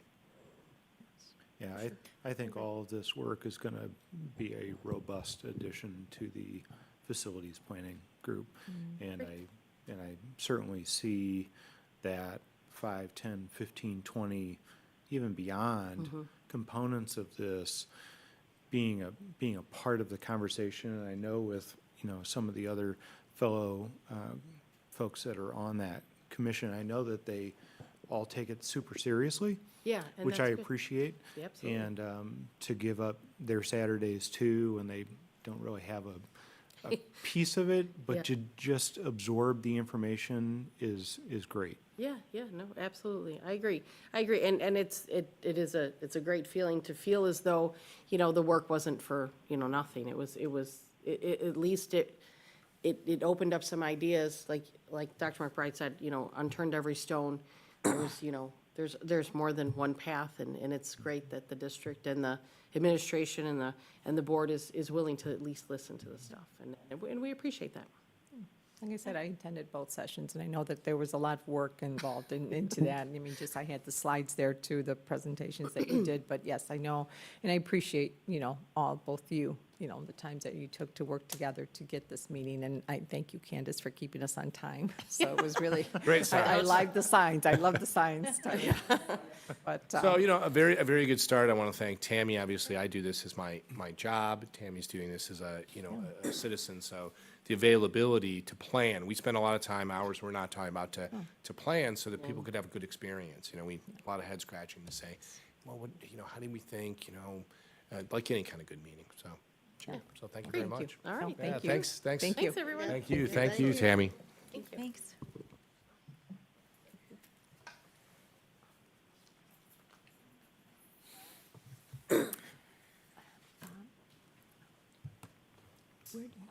Where do you want Forefront to come speak? I'd put them in my superintendent report, but if Oh, you want to move the superintendent report up, we could do that since they've been very patient. We have Patient. public comment. I don't know if we have I anybody think on it would public. be a good idea, I just don't You want to do them my to be- superintendent Sure. report now? Okay. Do we have anybody on public comment? No, there's no public comment, I'm sorry, Okay. but I can go there. All right. Well, we're on the superintendent report. Okay. So can we have our friends, Dave Burr is also here, and Julia Henry is here. We'll introduce a couple of different people. Here comes the presentation. And Julia, I'm going to open your presentation up, right? That would be great. Right. And with the mic, you can bring it as close or as far as you would like. It's both, it's kind of due to us, it amplifies in the room and the live stream. So why don't you introduce Forefront people? Yes. It's nice to see Dave Burr here because I've only seen Dave on Zoom. So I want to, at some point, shake your hand, Dave. And just for the board, if you're kind of looking, Dave authored this memo to you that was part of your board materials from Synchronous Energy Solutions. To remind the board, Dave is the president of Synchronous Energy Solutions. He's the consultant that we've been working with for the past 5 months to really, advocate for you on behalf of the board in terms of the option to lease agreement that Julia is going to present to you. So he's also here. We appreciate any questions you've got for Dave. Dave is present. Then who are some of your colleagues, Julia? Yes, I'm Julia Henry. I was here in May, so was able to propose the initial concept of community solar. I'm joined by my colleagues Armand Chikore and Bert Kashahare as well. And we're back. I think with that, I'm happy to jump in. Dr. McBride, was there anything else you wanted to add? No, let me get your presentation up. And, I would probably say, just like we mentioned, Julia was here on May 13th. Right away, we started working with her. One of the things in your May 20th resolution, this is probably the final part of that resolution, is you directed the administration to seek alternative revenue sources. Sources of revenue that could potentially be beneficial to the district, tax neutral to property owners, and an innovative use of facilities of property as well. So we've really been spending all that time, in addition to many other things we're doing, working with Julia, working with Forefront Power, working with Dave, really to get to this place tonight where we're recommending that you approve this option to lease. So I'm going to turn it over to Julia, and you just tell me when you need me to move your slides. Great, thank you, and thanks for moving us up in the agenda. We appreciate it. So I will say I'm skipping a lot of the materials I went over in May. I introduced Forefront Power at that point and all of our experience in Illinois working with other districts on community solar projects and our success. Actually, this week we had a groundbreaking at Bradley Bourbonnais, so nearby. So, have made progress even since that May meeting with some of our nearby districts. And since then, to Dr. McBride's point, we've really put effort into narrowing down some of the more specifics. This is still a request for approval of an option to lease agreement. So we are not going to start construction next month. There's still a ton of due diligence to be done. It's a much longer time frame, so it's an option for us to then enter into a lease. And this is our starting point where we would, start spending more significant amount of capital of Forefront Powers to really develop the project and get to a point where we can build it and start paying Lockport lease payments, which is obviously a big motivation for why we would move forward with a project like this. So I think with that, I'll jump into the economics and really the new revenue that is the driver for doing a project like this at the property along Cedar Road. The numbers do look a little different. That's because we've nailed down the number of acres we would expect to lease, the amount of electricity bill spend that the district has in order to subscribe to the project. So these are all just more polished compared to what was presented back in May. So the two main forms of revenue on a community solar project are the land lease, which is us leasing the land from the district to then put solar on it. The revenue at amount of $3,000 an acre, escalating 2% annually, is estimated at $5.2 million over a time frame of 30 years. And that's at no upfront cost or risk to Lockport. Forefront owns and operates the project. And then the other revenue stream is on-bill credits. That's basically a coupon for electricity is the way to think about it. You get a discount to what the district is otherwise paying for electricity. And so that's a 15% discount on ComEd electricity bill. So some of the risks, just to highlight alongside these flashy numbers of new revenue, which I'm sure sound really great, in that due diligence period I was talking about, the two main risks are both interconnection and permitting. An example that often comes up, and we have presented to districts and gone for approval here, and then things sometimes do happen, especially on the interconnection side of things. We submit the project to ComEd to be able to connect to their grid. Those upgrade costs could be prohibitively expensive. We don't think that's the case at this project. There's actually pretty limited capacity left in ComEd due to solar development across northern Illinois. We do think this is a good location based on the information we have from ComEd at this point. But that's just one thing to consider, that in the next 6 to 12 months, assuming this is approved tonight, we will get a lot more information about the timeline and a lot of that, and much of what we're talking about tonight is an indicative timeline, and some of those risks are not yet known. So I'll move down. I'll briefly go over how community solar works again. We talked about this last time. Really, the thing to underscore here is Forefront Power owns the system. We handle the bill crediting with ComEd. We pay you all for the land, and you see those bill credit savings. Community solar also works like this for a local homeowner who might subscribe to a community solar project and see a discount on their electricity bill. It's a way of accessing the benefits and savings of solar without actually putting it on your home. That's why it was deemed community solar. That concept of this actually was created back in 2015 in Minnesota, so it's been around for a little bit and has become more popular in Illinois through various legislation that has allowed for it. So that would work that way both for the district and also any community members who could benefit from the project. So this is new. I've talked a little bit about the timeline. So we didn't have this slide last time, so we'll explain a little bit more in terms of our current expectations of how long all of these pieces will take. From now, most likely through December 2025, so really all of calendar year 2025, we would expect due diligence to be ongoing And during this time, the district can continue to rent the land for farming, so you wouldn't change your revenue or farm lease for that year. That would stay the same. And we would just have an option that we would pay the district $5,000 for annually. So not a high amount for that year, but it is because we are investing into the project, and anything we are doing on site, typically we can avoid any plantings, but if we were to cause crop damage or anything like that, that would be reimbursed. And then we would get into construction. At the time of lease execution, we start paying a lease payment because at that point, the land is no longer usable, so that is when the $3,000 an acre comes into play. And then any land that is not within the fence area of the project can continue to be farmed and used in any way the district sees fit. The only thing that Forefront is affecting is the actual lease area of the project. And then the last thing is when the project actually becomes operational. The district is not taking on any risk in terms of lease revenue for how long construction takes. You all seem to have a lot of information about construction projects, and they can sometimes take a little bit longer. Usually, the good news in solar, once you start building, typically you've actually gotten through all of the more difficult parts. But if for some reason something happened, it would just be pushing out when those on-bill credits begin, because you would be getting lease payments during that entire time frame. So obviously, we are incentivized to build as quickly as we can, but you are actually protected in terms of that lease revenue during that time frame. So yeah, current projection is that we would then become operational by December 2026.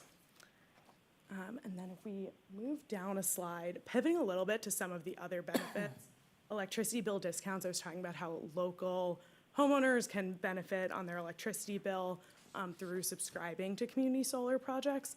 What we can offer is an exclusive subscription period, is what we call it, to Lockport District residents to also get to subscribe to the project. We are doing this with some other districts right now. It's more of an additional offering to the community. In terms of the estimated savings there, it would be $1.9 million over 30 years for that discount that the community would then also benefit from. And then if we want to move down again, some other economic benefits for the community. Project construction will result in local job creation. There's environmental benefits of solar. And then, in particular, property taxes will be paid by the project company, so by Forefront Power, and we'll pay that to the county annually. The estimate for that is $40,000 in taxes going to the county from the project. And then I think that actually wraps up most of my content here. So I do have two different layouts. We are naming this Site 1 and Site 2. That's really for interconnection and incentive purposes. It really doesn't affect how the district sees the project, so that has to do with how we submit to both the grid and to the incentive program, that there's both a Site 1 and Site 2, but it will look like one project. It will function as one project. And I will just note that typically we see some changes. There isn't, for example, a landscape buffer on this layout at this point. We would add things like that as we go through the permitting process and get more feedback. So this is not set in stone and is likely to change, at least on the margins. Then this would be the starting point that we would go from. I think with that, I'll skip all the way down. Really, just to summarize, this is an opportunity for additional revenue for the district, estimated at $7.2 million over 30 years. And it's a unique opportunity to bring in additional revenue without any capital needed from the district. So I will stop there. I'm curious if there are any questions. And for the board, you've got Julia, obviously, you've got, Dave Burris here, who, authored the memo that I shared with you. Oh, I just had a quick question. Would you mind elaborating a little bit more on the landscape buffer so that?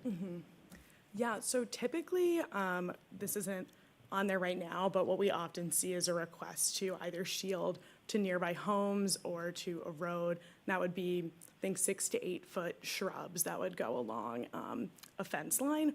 Or we could also add, sometimes it's both, it depends on the exact authority having jurisdiction that we are working with. also visibility slats going onto a fence. So instead of just a chain link fence, it would also be covered. Okay, thanks. A couple things. So I just want to confirm, it is a both and with the lease payment and the reduction in energy bill. Yes. It's not an either or. Yes, it's both. Okay. And so you're anticipating that you can get all of the stuff done in a year during the option payment? Yes. Or the option period? Okay. And how do you typically handle the ground treatment underneath the panels? It would typically be native grasses, so pollinator species. There's actually a pollinator, I'm going to mess up the name of the act, but Pollinator Friendly Solar Act of Illinois. So we typically submit the Pollinator Friendly Scorecard is what it's called. So Okay. native species, we're in charge of mowing that. We obviously don't want to get overgrown because we want the solar to be able to see the sun. And yeah, I think that, and then we also have, during construction, like a stormwater prevention plan, all of those things. Based on this estimated size, how many community members in Homer Glen would be able to subscribe roughly? Back of the Did this envelope. calculation for a different district. I think it's around 300 to 400, Okay. but I could follow up. I have to pull the latest average kilowatt hour usage of an average home in Illinois to figure that out. But I could follow up. If I'm remembering correctly, from a similar size project, like 300 to 400. Okay. So with making a decision like this, as a board member, we obviously have community members that are going to have a lot of questions about why we're doing what we're doing and what it entails. What are some common misconceptions that you hear about solar power that we might hear that we can try to have conversations with them about? One that often comes up with especially districts that own land is all of the prime agricultural land going to be taken for solar? And I think the response to that is electrical infrastructure is actually very limited. Like I said, one of the biggest risks of the project is actually being able to connect to the grid. And so throughout Illinois, there is a lot of solar development happening, but it's actually very limited by just how close to a substation you have to be. And so there's not a limitless supply of continuous building. Most, 98% of land is going to stay in agricultural land from our perspective in the industry.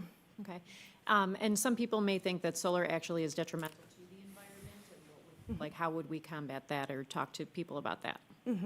Yeah, I think the pollinator species is one thing that you're actually keeping the land more or less as it is. And then I think that often comes up. It's like, what happens to this land at the end of the useful life? Decommissioning is part of the project. So there will be a decommissioning bond that is often posted with the local authority having jurisdiction, or it would be posted directly with the board with the school if that wasn't required, such that, what could happen over 30 years, I think is often the question we get. And is this just going to be abandoned steel? Like that's the fear. I think there's financial protections against that by having a decommissioning bond. And then also, as solar that was built 20 years ago is now being recycled out, the recycling for parts aspect of solar is actually growing really rapidly right now, such that the likelihood that in 30 years the recycling of parts is actually a huge industry. It's very likely because so many projects are being built right now. And then, the energy that comes from solar doesn't create carbon dioxide, nitrous oxide, other particulate matter like other fossil fuel burning does. Thank you. Thank you. All right.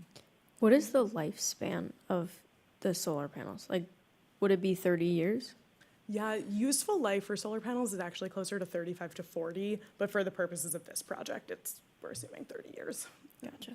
And then after that lifespan is over, if the district wanted, could they choose to put new solar panels on that land, or is the land deemed no longer useful for solar?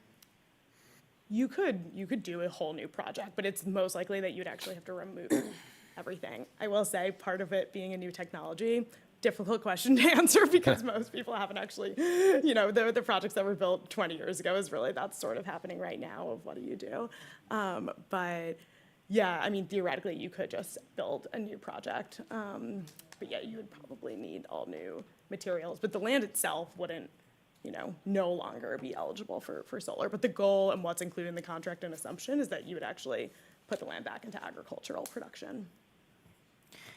Do you see the solar panel, so how this comes about, if I had built a computer to be used for 30 years, you would find after about 10 years, computers have advanced so much that it's kind of obsolete to use a computer that is 10, 20, even 30 years older than it was before.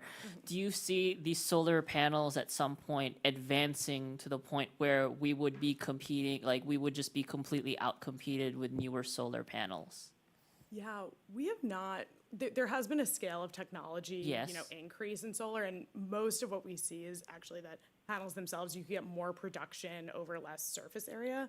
But if you think of computers, Moore's law is, this exponential Yeah, growth. that's what I that was has thinking. not been the case in solar. So it's not, 10 years ago, projects that are still operational still operate well, especially the panels themselves. And then in terms of operations and maintenance, what we're actually replacing a lot more frequently is inverters. So those, you might be upgrading, but that's built into the cost more from Powers, assuming as the owner operator of the project. So it's unlikely, based on the technology we've seen over the past 10 years, that, you have an obsolete project in 10 years and someone comes and rebuilds the whole thing. The concept is that it will last. And it's actually, we're recouing our investment over that 30-year period. So, very unlikely that we go and want to rebuild the project in 10 years. Is it wise for the district to budget a certain amount of money each year, every 5 years or so, for repairs of the solar panels? And if so, how much money would you say should be budgeted? Yeah, so no budget would be needed because Forefront is owning and operating the project. So anything that was going on with the project, if it was performing poorly, Forefront would be incentivized to fix it, and the district would still get paid your lease payments. You're not on the hook for any of that. Well, thank you. Thank you so much. Thank you. Do you have any questions Legends. for Dave, who looked over the contract? Anything else that you need before? Because we do have it on in the action items to vote. Yes. No, I appreciated all the reviews and the comments, and I think that was extremely helpful in just making sure that, the district is protected in, the agreements that we make and the durations and all of the different components that are typical risk items in this kind of a development. So we certainly appreciated that review. Thank you. Have any other questions? I was the owner's rep for the Huntley Power Purchase Agreement, 5.5 megawatts a few years back, and they seem to be pretty happy with how it's turned out for them. Albeit it's a little different structure. That one actually has a slightly different structure than this, but it's pretty much a guaranteed revenue situation. So it's a good. They seem to be very happy with the additional revenue they've gotten at their school district. Thank you. Thank you. Thank you, and, I think, Dave, you might have come from the western suburbs. We have Vermont, Colorado, and California represented, so thank you for making the journey to Lockport, everybody. Appreciate it. Thank you. And as we always say, we are not offended when people leave, so, we know you guys have been flying today. So that is my superintendent's report. All right, well, thank you.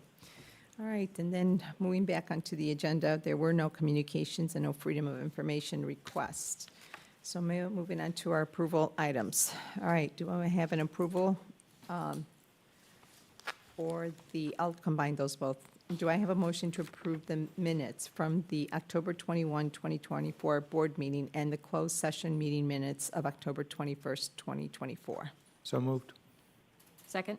All right, it's been motioned by Mr. Thies and second by Dr. Shaw. Are there any questions to those regular meeting minutes? All right, hearing none, roll call. Johnson, Abstain.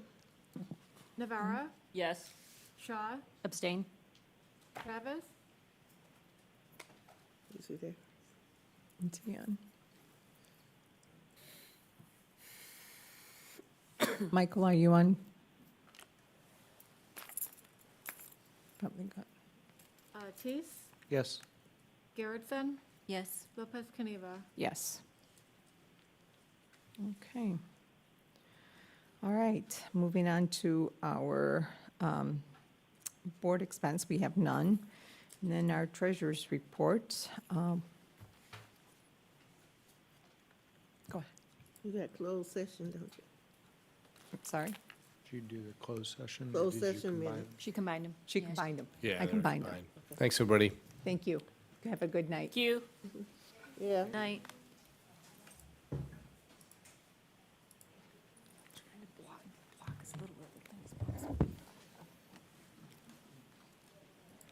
Good evening. Treasurer's report. I know our evening's getting late, so I'm just gonna highlight a couple of quick things, and then ask the board if they have any questions. You'll see in this month's treasurer's report, this is the time of year that we update the enrollment projection. So I know in the conversation, in the presentation from Mrs. Hayes and Dr. McBride, they talked about, enrollment and how that was a factor in growth and changing demographics in our future plans for our buildings, right? And so what was interesting in updating this year's enrollment projection, Bride, would you mind bringing up the enrollment projection? Yeah, I would please? not mind one bit.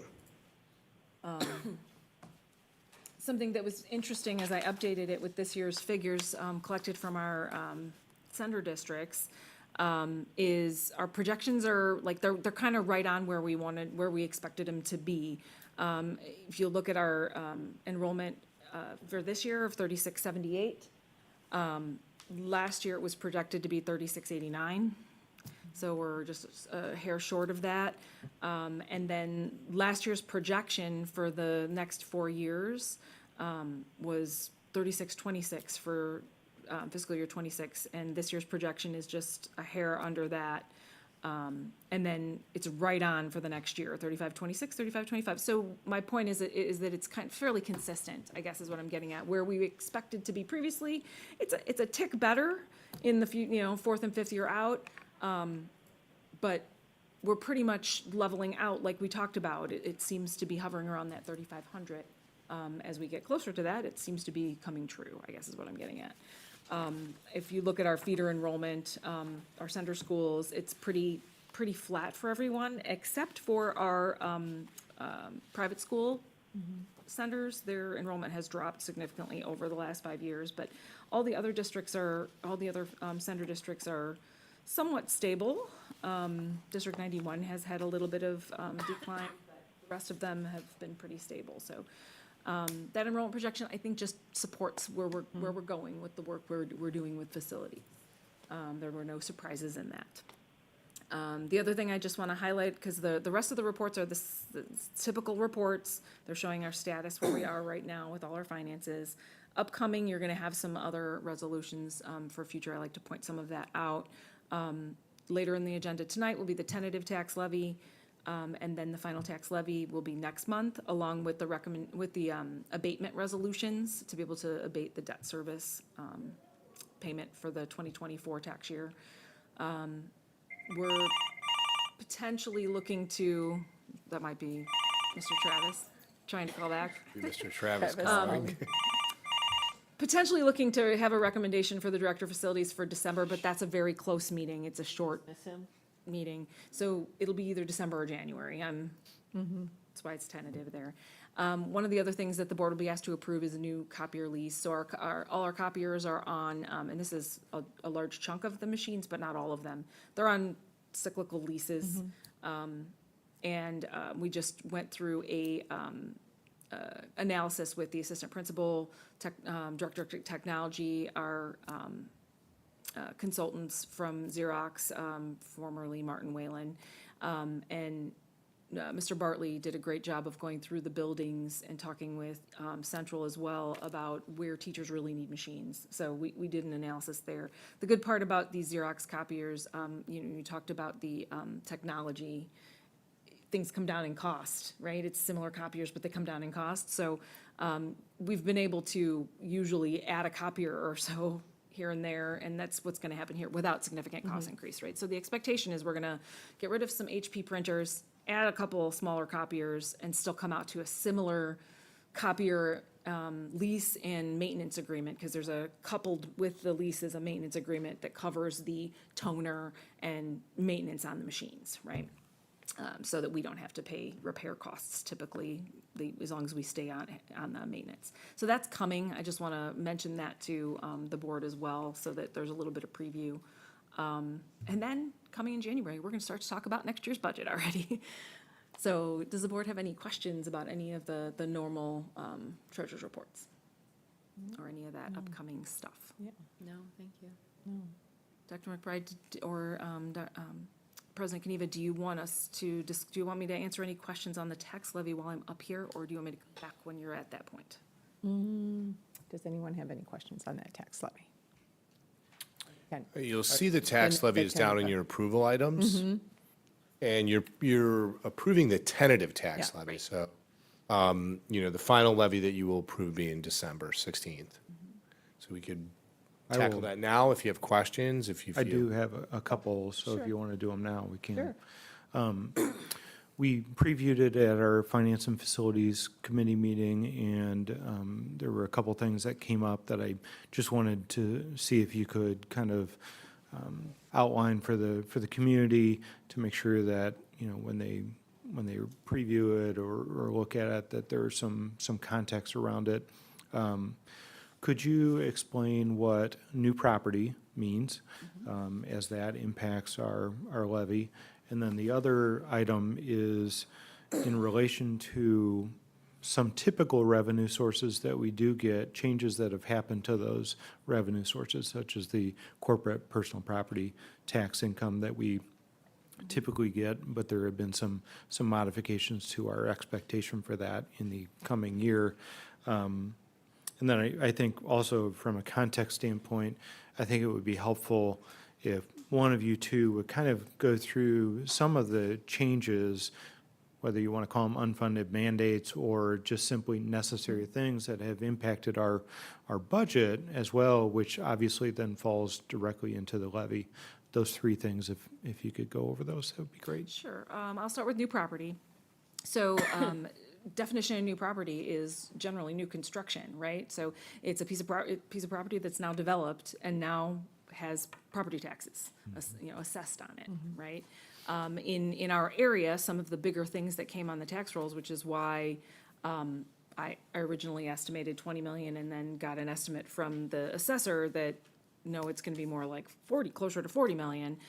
Some of the bigger things are, for example, our car dealership right here in Lockport has just opened up, right? So there's been a lot more corporate development in addition to homes, right? We do have developers coming in pretty regularly paying impact fees.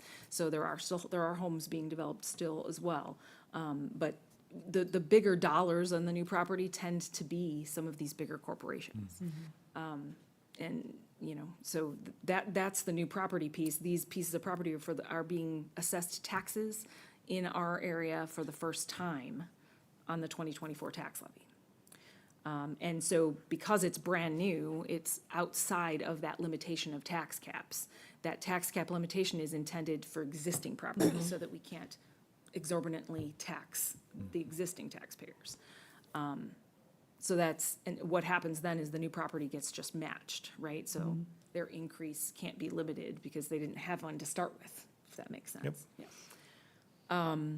And then as we were speaking in the Finance and Facility Committee meeting, things like new property and the taxes that are generated from that help us offset things that are no longer revenue sources in future years, right? So we've talked previously about the ESSER funds, they're gone, right? So they finished up. So this year's budget didn't have any of that.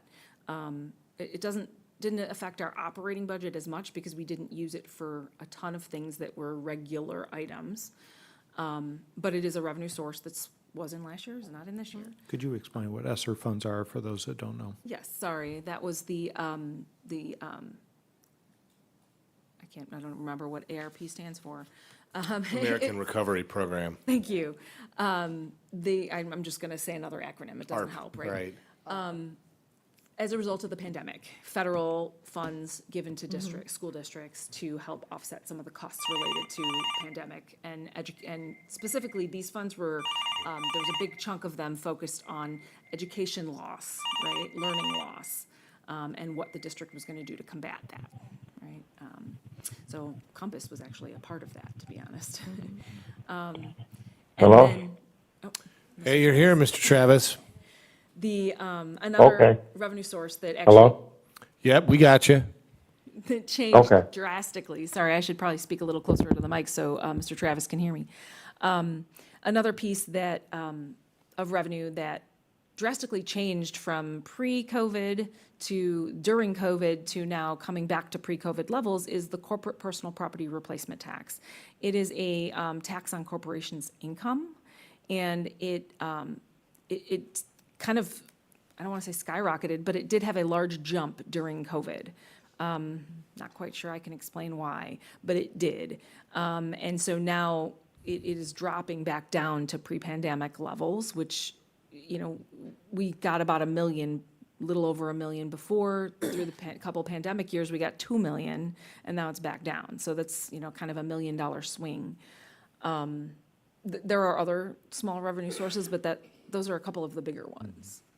And as far as mandates and things that are coming, I don't know Right, if there we're are going to- current mandates we have, you know, and we face them all the time, that the board absorbs through its property tax process and its budgeting process. They appear, as Dr. Huntington knows, requirements we have, paraprofessionals with students who have special needs, the architecture around students who have special needs, students who are bilingual, students who are coming to us speaking a different language. We have requirements that, as a state, this is how the state expects us to work with those students who have those special needs. So there's a very long list of things that are not particularly funded per se. The state would say, we provide you with about $3 million of evidence-based funding, and that's how we're funding those state mandates. We do have things coming that you heard mentioned from our student board members. Soon we'll have to increase the amount of lab science that students take to make sure that all students have minimum of 2 years of lab science, really force ours into 3 years of science, and minimum of 2 years of world language, which is a drastic change. And the hiring of those teachers, the changing of the bell schedule, that really is on the district to accommodate those new curricular mandates. So those are the type of things that we're planning for now. We have to plan for that now. If it's going to happen in 2 years, 2, 3 years, we have to be in a state of readiness, you know, before that comes. And some Title IX things. Title IX, face law, you know, Title IX is significantly changed. You know, investigations in Title IX, the new requirements, we're spending a significant amount of time investigating Title IX. This is Title IX sexual harassment for folks at home. Those mandates are sweeping. And then another mandate we talked about just earlier was face law.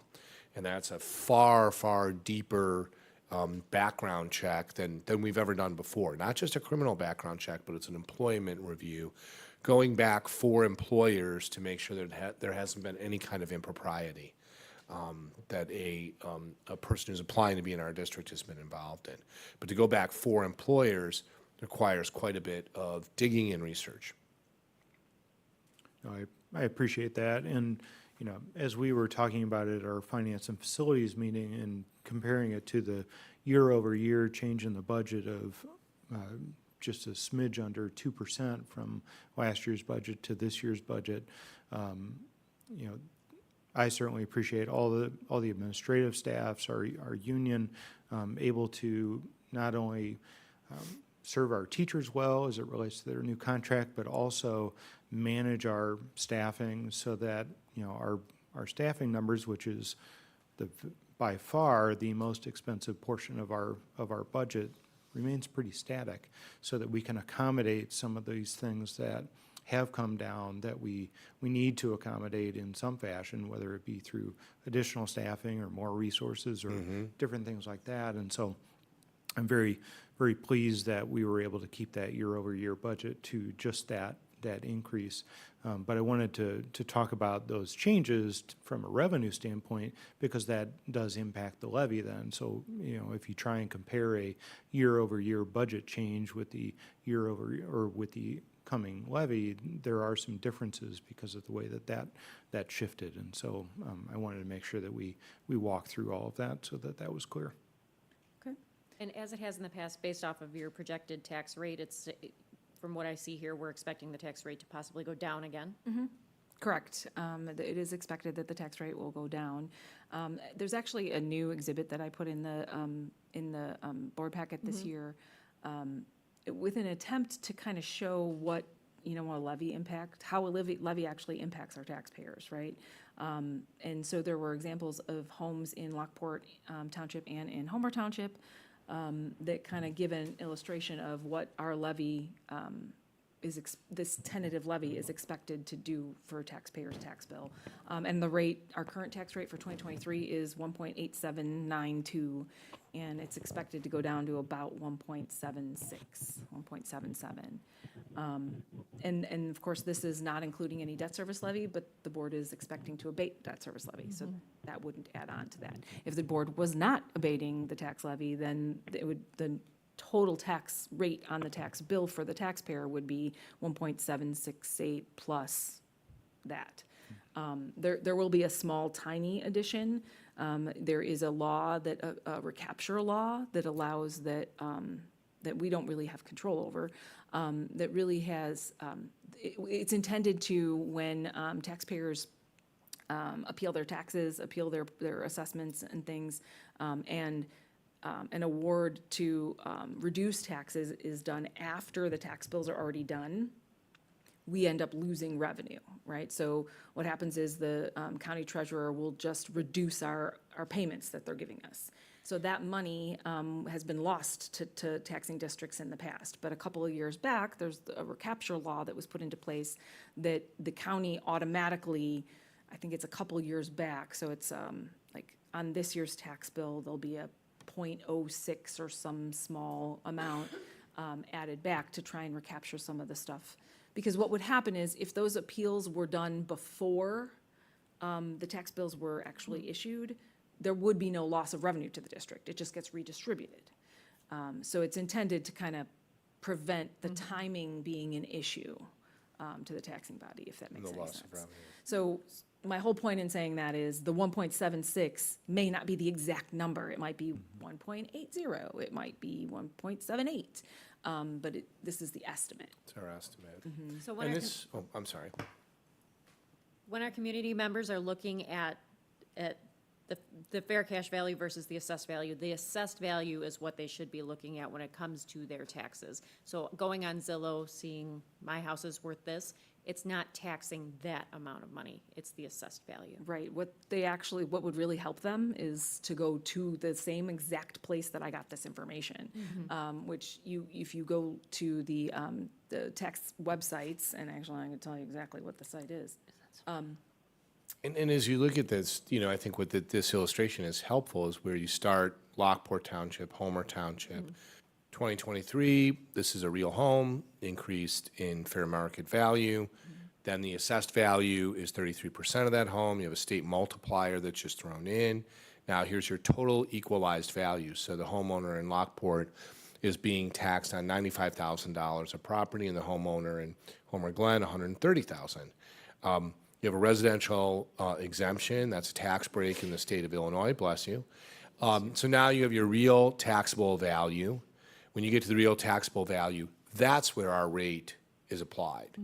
That's sort of a multiplier that determines the tax, and you can kind of see. I think this is very helpful just to see how taxes work from a fair market value. It also demonstrates that one of the things we have no control over is the fair market value. We don't set property values. We don't set the increase or decrease of property values.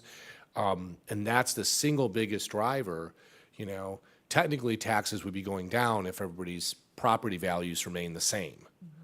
But we don't control that. And so, I think as a board, what you're trying to do, like you mentioned, Mr. Teese, controlling the tax rate, controlling how much we spend on hiring, even as we hire, controlling the budget, pulling all of that back to the best, abating debt service payments, all of that to at least pull the levers that you can pull as a public body.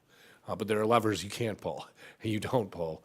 And that's, what this illustration is really getting at. Right, so this information, this calculation is, if you look up your own property on the Will County Supervisor of Assessments website, they have a property search portal, and you can search by address, you can search by PIN, if you know your property PIN, you can search by subdivision, and when you find your property, you can get to, in another click or two, what your tax bill looks like, what your estimate looks like, and the breakdown of that. And that's where this comes from. And I'm looking at just our line on someone's tax bill, right? It's not the total tax bill for the taxpayer. But this was intended to say, what is the impact of our school district levy? So hopefully that was a helpful addition to the board packet.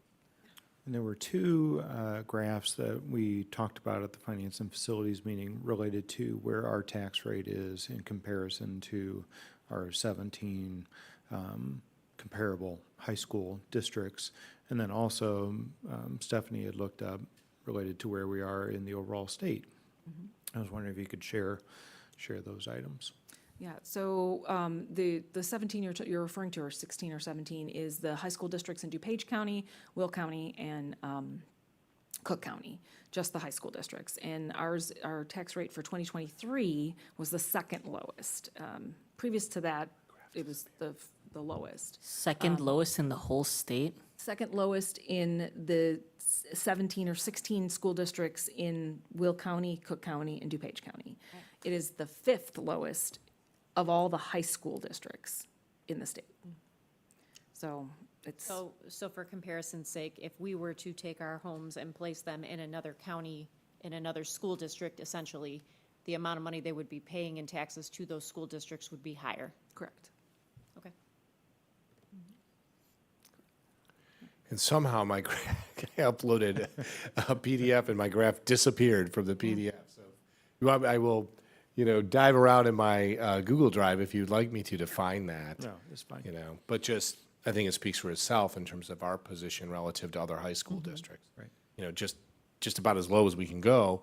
As I've said to many of you, if you wanted to go lower, you would have to be talking about some kind of debt, working cash debt, some kind of deficit spending, or starting to do program cuts is what it would take, if you wanted to even go lower. Okay, all right, thank you. Thank you, Ms. Corey. So since we bumped it up in the agenda, do we vote on it now? You could, do have to approve the treasurer's report. You could, vote on the levy if that's what you would like to do, or just, do those approval items as they come up, right? All right. Really as you wish, Sure. Mrs. Lopez Okay. Caniva. Well, let's do the treasurer's report. And then, we can go right into the levy, too. All right, do I have a motion to approve the October 2024 treasurer's report? So moved. Second? All right, it's been motioned by Mr. Thies and second by Dr. Shaw. Roll call. Travis, Michael, are you there? Get it dry. None. Garrettson, Yes. Johnson, Yes. Tease, Yes. Shaw, Yes. Navarra, Yes. Lopez Caniva, Yes. All right, do I have a motion to approve the tentative tax levy for the 2024 calendar year? So moved. Second? All right, it's been motioned by Mr. Thies and second by Dr. Shaw. Roll call. Tease, Yes. Johnson, Yes. Shaw, Yes. Navarra, Yes. Travis, Garrettson, Yes. Lopez Caniva. Yes. Okay. All right, let's see. All right, moving on to our information reports. You have all those there, so just in consideration of time, I wasn't so sure if you had any questions. Right, I think I might recommend that as well and we did do the board review of board protocols. I think everybody felt good with that. We've got the curriculum report, the progress on the Dominican trip. You've got the principal report, lots of great news going on, really good stuff. Few overnight field trips we always want you to know about, and then the always very detailed maintenance report, things that are going on. Okay, Any questions on those reports? very detailed, but no, thank you. Thank you. All right, then, moving on to our consent agenda items. Do I have a motion to approve the consent agenda items number 2 through 6? So moved. Second. All right, it's been motioned by Mr. Thies and second by Dr. Shaw. Any questions on those? All right, hearing none, roll call. Garrettson, Yes. Shaw, Yes. Travis, Navarro, Yes. Tease, Yes. Johnson, Yes. Lopez Caniva. Yes. Do I have a motion to approve the salary and compensation adjustment agreement? So moved. I can second that. All right, it's been motioned by Dr. Shaw and second by Ms. Lopez Caniva. Any questions? All right, hearing none, roll call. Shaw, Yes. Tease, Yes. Navarro, Yes. Johnson, Yes. Garrettson, Yes. Travis, Lopez Caniva. Yes. Yes. Nope. Okay, he's there. All right, do I have a motion to approve the new course proposals and course name changes for the 2025-2026 school year? So moved. Second. I'm sorry, it was motion by Mr. Thies? Okay, and second by Dr. Shaw.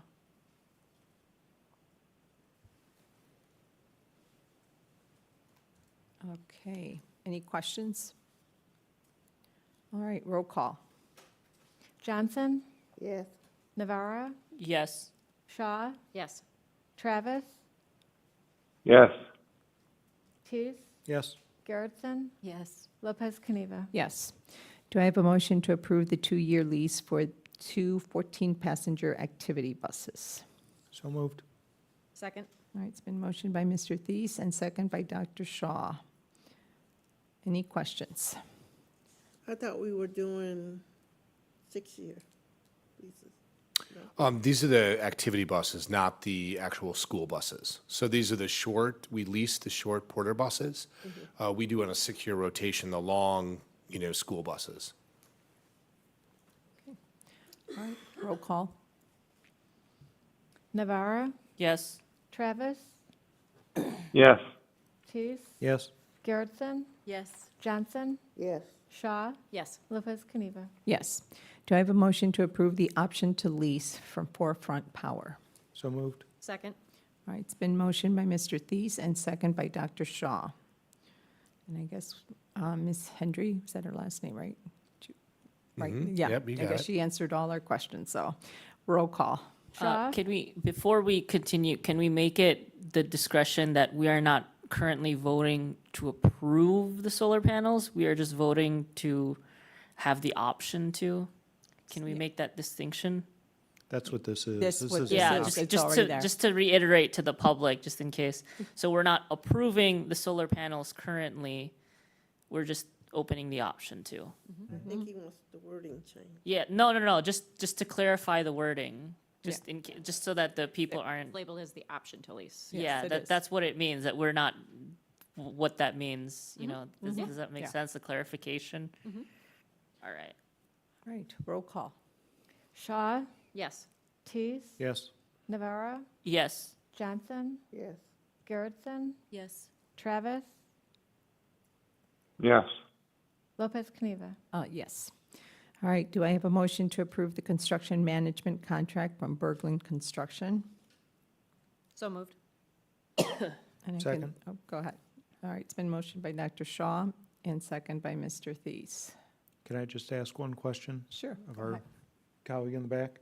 I just want to make sure that for work that you're going to self-perform, that'll be bid in and amongst other contractors to have that opportunity? Okay, all right. All right, it's been motioned and second. Roll call. Johnson, Yes. Navarro, Yes. Shaw, Can't hear. Yes. Travis, Yes. Tease, Yes. Garrettson, Yes. Lopez Caniva. Yes. Next, we have policy updates. First And ju- reading. Just when you thought you didn't have policy, we're going to be very quick. Press 115 and 116. Very, very sort of housekeeping on both of these. So I'll walk you through just very quickly the slides, to remind the public and remind the board that press really comes out of a service that we subscribe to that aligns your board policy to changes in the legislature. Yeah, Ms. Johnson. Did we vote on number 7? We did burglar, number 6. Oh, under action considerations. I think you have an old agenda, Mrs. Johnson. On the new agenda, there's no item number 7. We printed the agenda, Okay. and that was actually a duplicate. It was the same item, we accidentally put it on there twice Okay. electronically. Also, okay. All right, Okay. okay, Jump in? jump in. All right. So let me just share the policies in 115 that are changed. This is a first reading, and then you'll vote next month on these changes. The administration has gone over these. They've compared them, whether we're going to keep our policy, go with press, or a combination of both. 2:125 is board member compensation for expenses. What this is we do not, this permits a policy change to give advances, like you're going to your III conference. It would allow us to give you an advance rather than receipts. We don't do that, so we're keeping our current policy of not giving board members advances. Our policy is that if you go to things like a conference, other than hotel and things like that, that are paid for through ISB, you keep your receipts and you submit them for reimbursement rather than getting an upfront advance. Incurring debt, this is just literally a change from that mentions the Illinois State Board of Education. There's some other organization that was mentioned, and ISBE is the replacement. But even if that language is changed, you have to approve it. Resource conservation, this is just conservation and sort of in the reduction of the amount of solid waste, and it basically including in this policy that whenever practicable and whenever feasible, will reduce how much waste we're adding into the garbage. Accounts and audits, this press policy was updated to raise the maximum balance for revolving fund bank accounts. Rather than accepting press, we're going to actually keep the district's maximum revolving funds. We have that higher than what press recommends. We found that that's functional. We also believe that is our thresholds are workable. So we're going to recommend that we keep our own policy. Waiver of student fees, the press policy was unchanged. However, the LTHS current policy will remain because the district does not waive fines for the loss of or damage of school property due to misconduct. So these are waivers for students who would qualify for waivers. We waive many, many different fees if you're on free and reduced lunch. We do not waive fines if there's damage due to misconduct. Accounting and audits, in response to Press Advisory Board, this policy was to raise the maximum balance for fund bank accounts, just mentioned that, and that's cross-reference. And the rest of these policies have not been changed at all. They just had legal references and footnotes changed. So a lot of businessy details. Any questions about those? All right, let me show you 116. 116, very, very similar.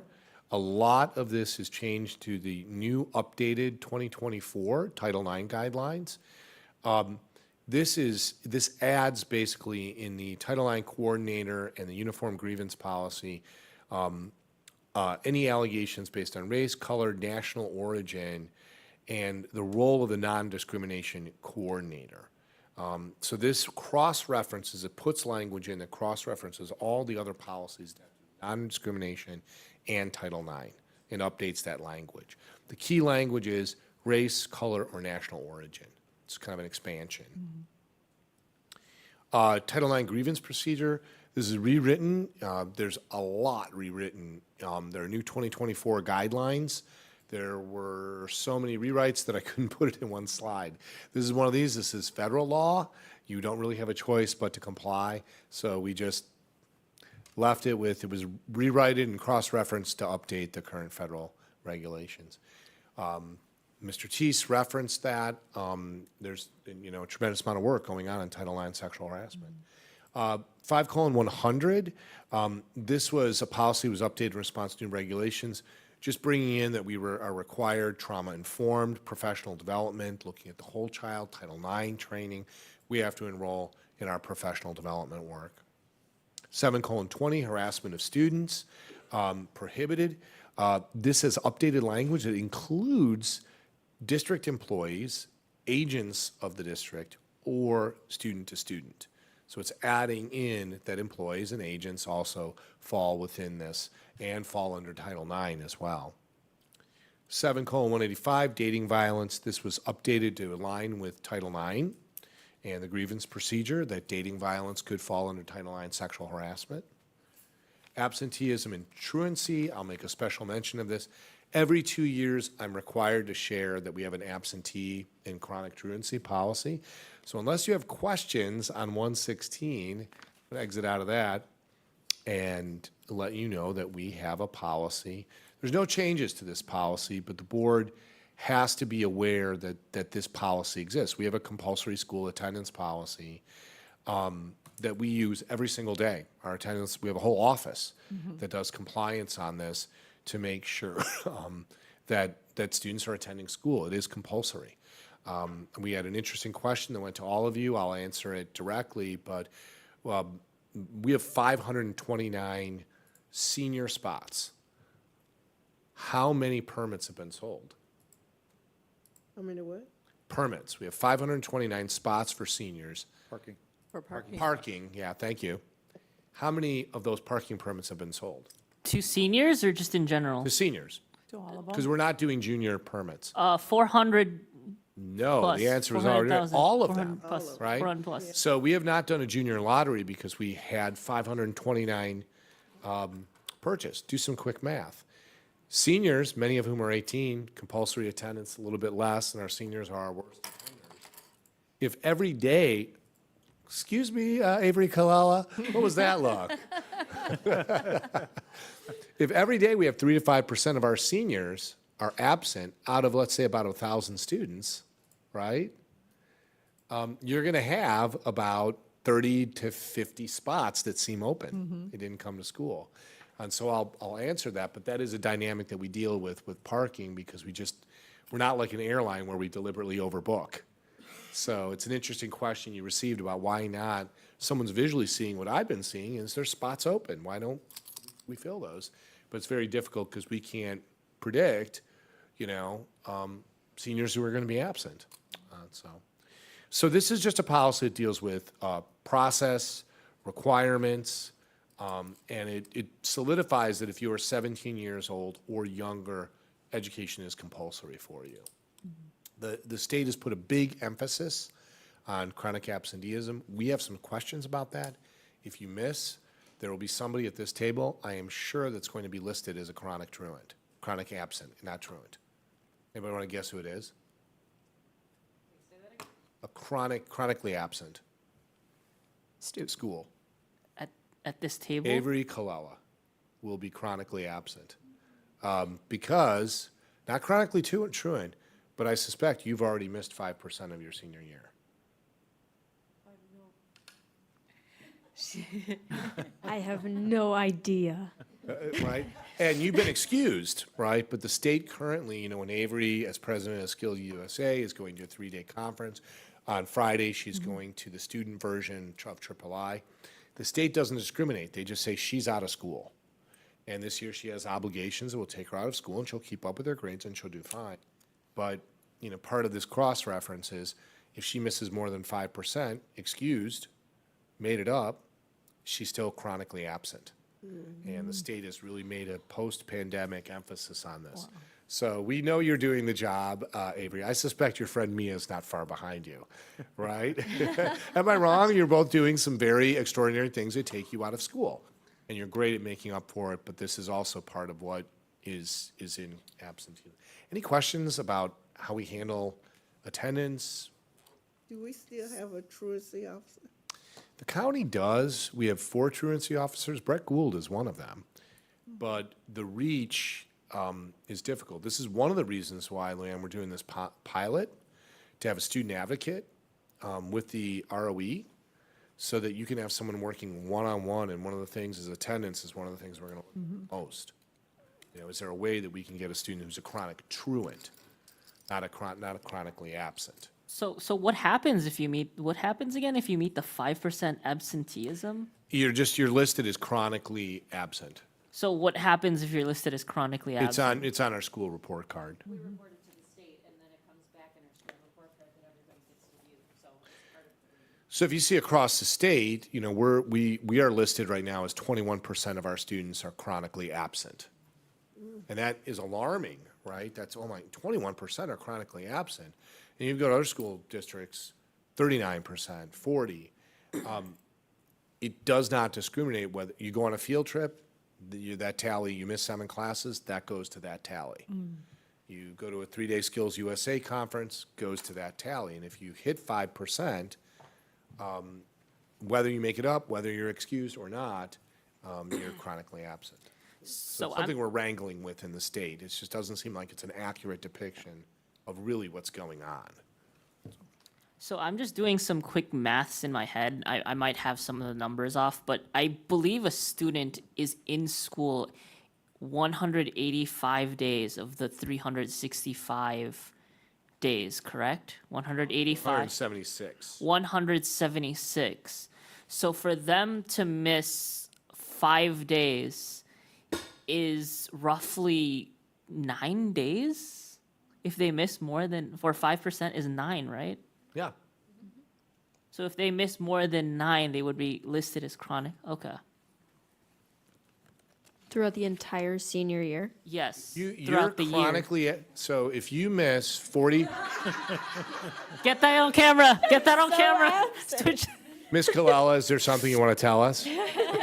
So Avery, if you, Missed 5 up until now, but you don't miss any more, right, one way of putting it is if you've missed 44 class periods, you are chronically absent. You got a word now. You've missed more than 5? 44. 44. Oh, so it's based on class periods, not days. I'm just saying, I'm putting it in class period units. You know, usually you take 5 to 6 classes a day, times that, you know, by 176 days, what's 5% of that? We're not trying to embarrass you. Wait, It's so funny. wait, I'm just trying to make the board aware of this dynamic. If you ever look at our chronic absenteeism, which is on our school report card, it, you know, it does not discriminate. You're just not in school. And we want to alert you to that in this policy, cross-reference to state school code. You know, that if you're doing leadership, if you're, you know, if you're in the Giving Heart Foundation, you went on that field trip, were you gone all day to see that open heart surgery? I was out for 3 periods. Okay, that went to your chronic absenteeism. wait, so 3 periods? 3 periods count? How many, like, can Yes, you miss if you one miss period? if you miss any school, it counts an entire year. But how does that count? Aren't periods counted for just us?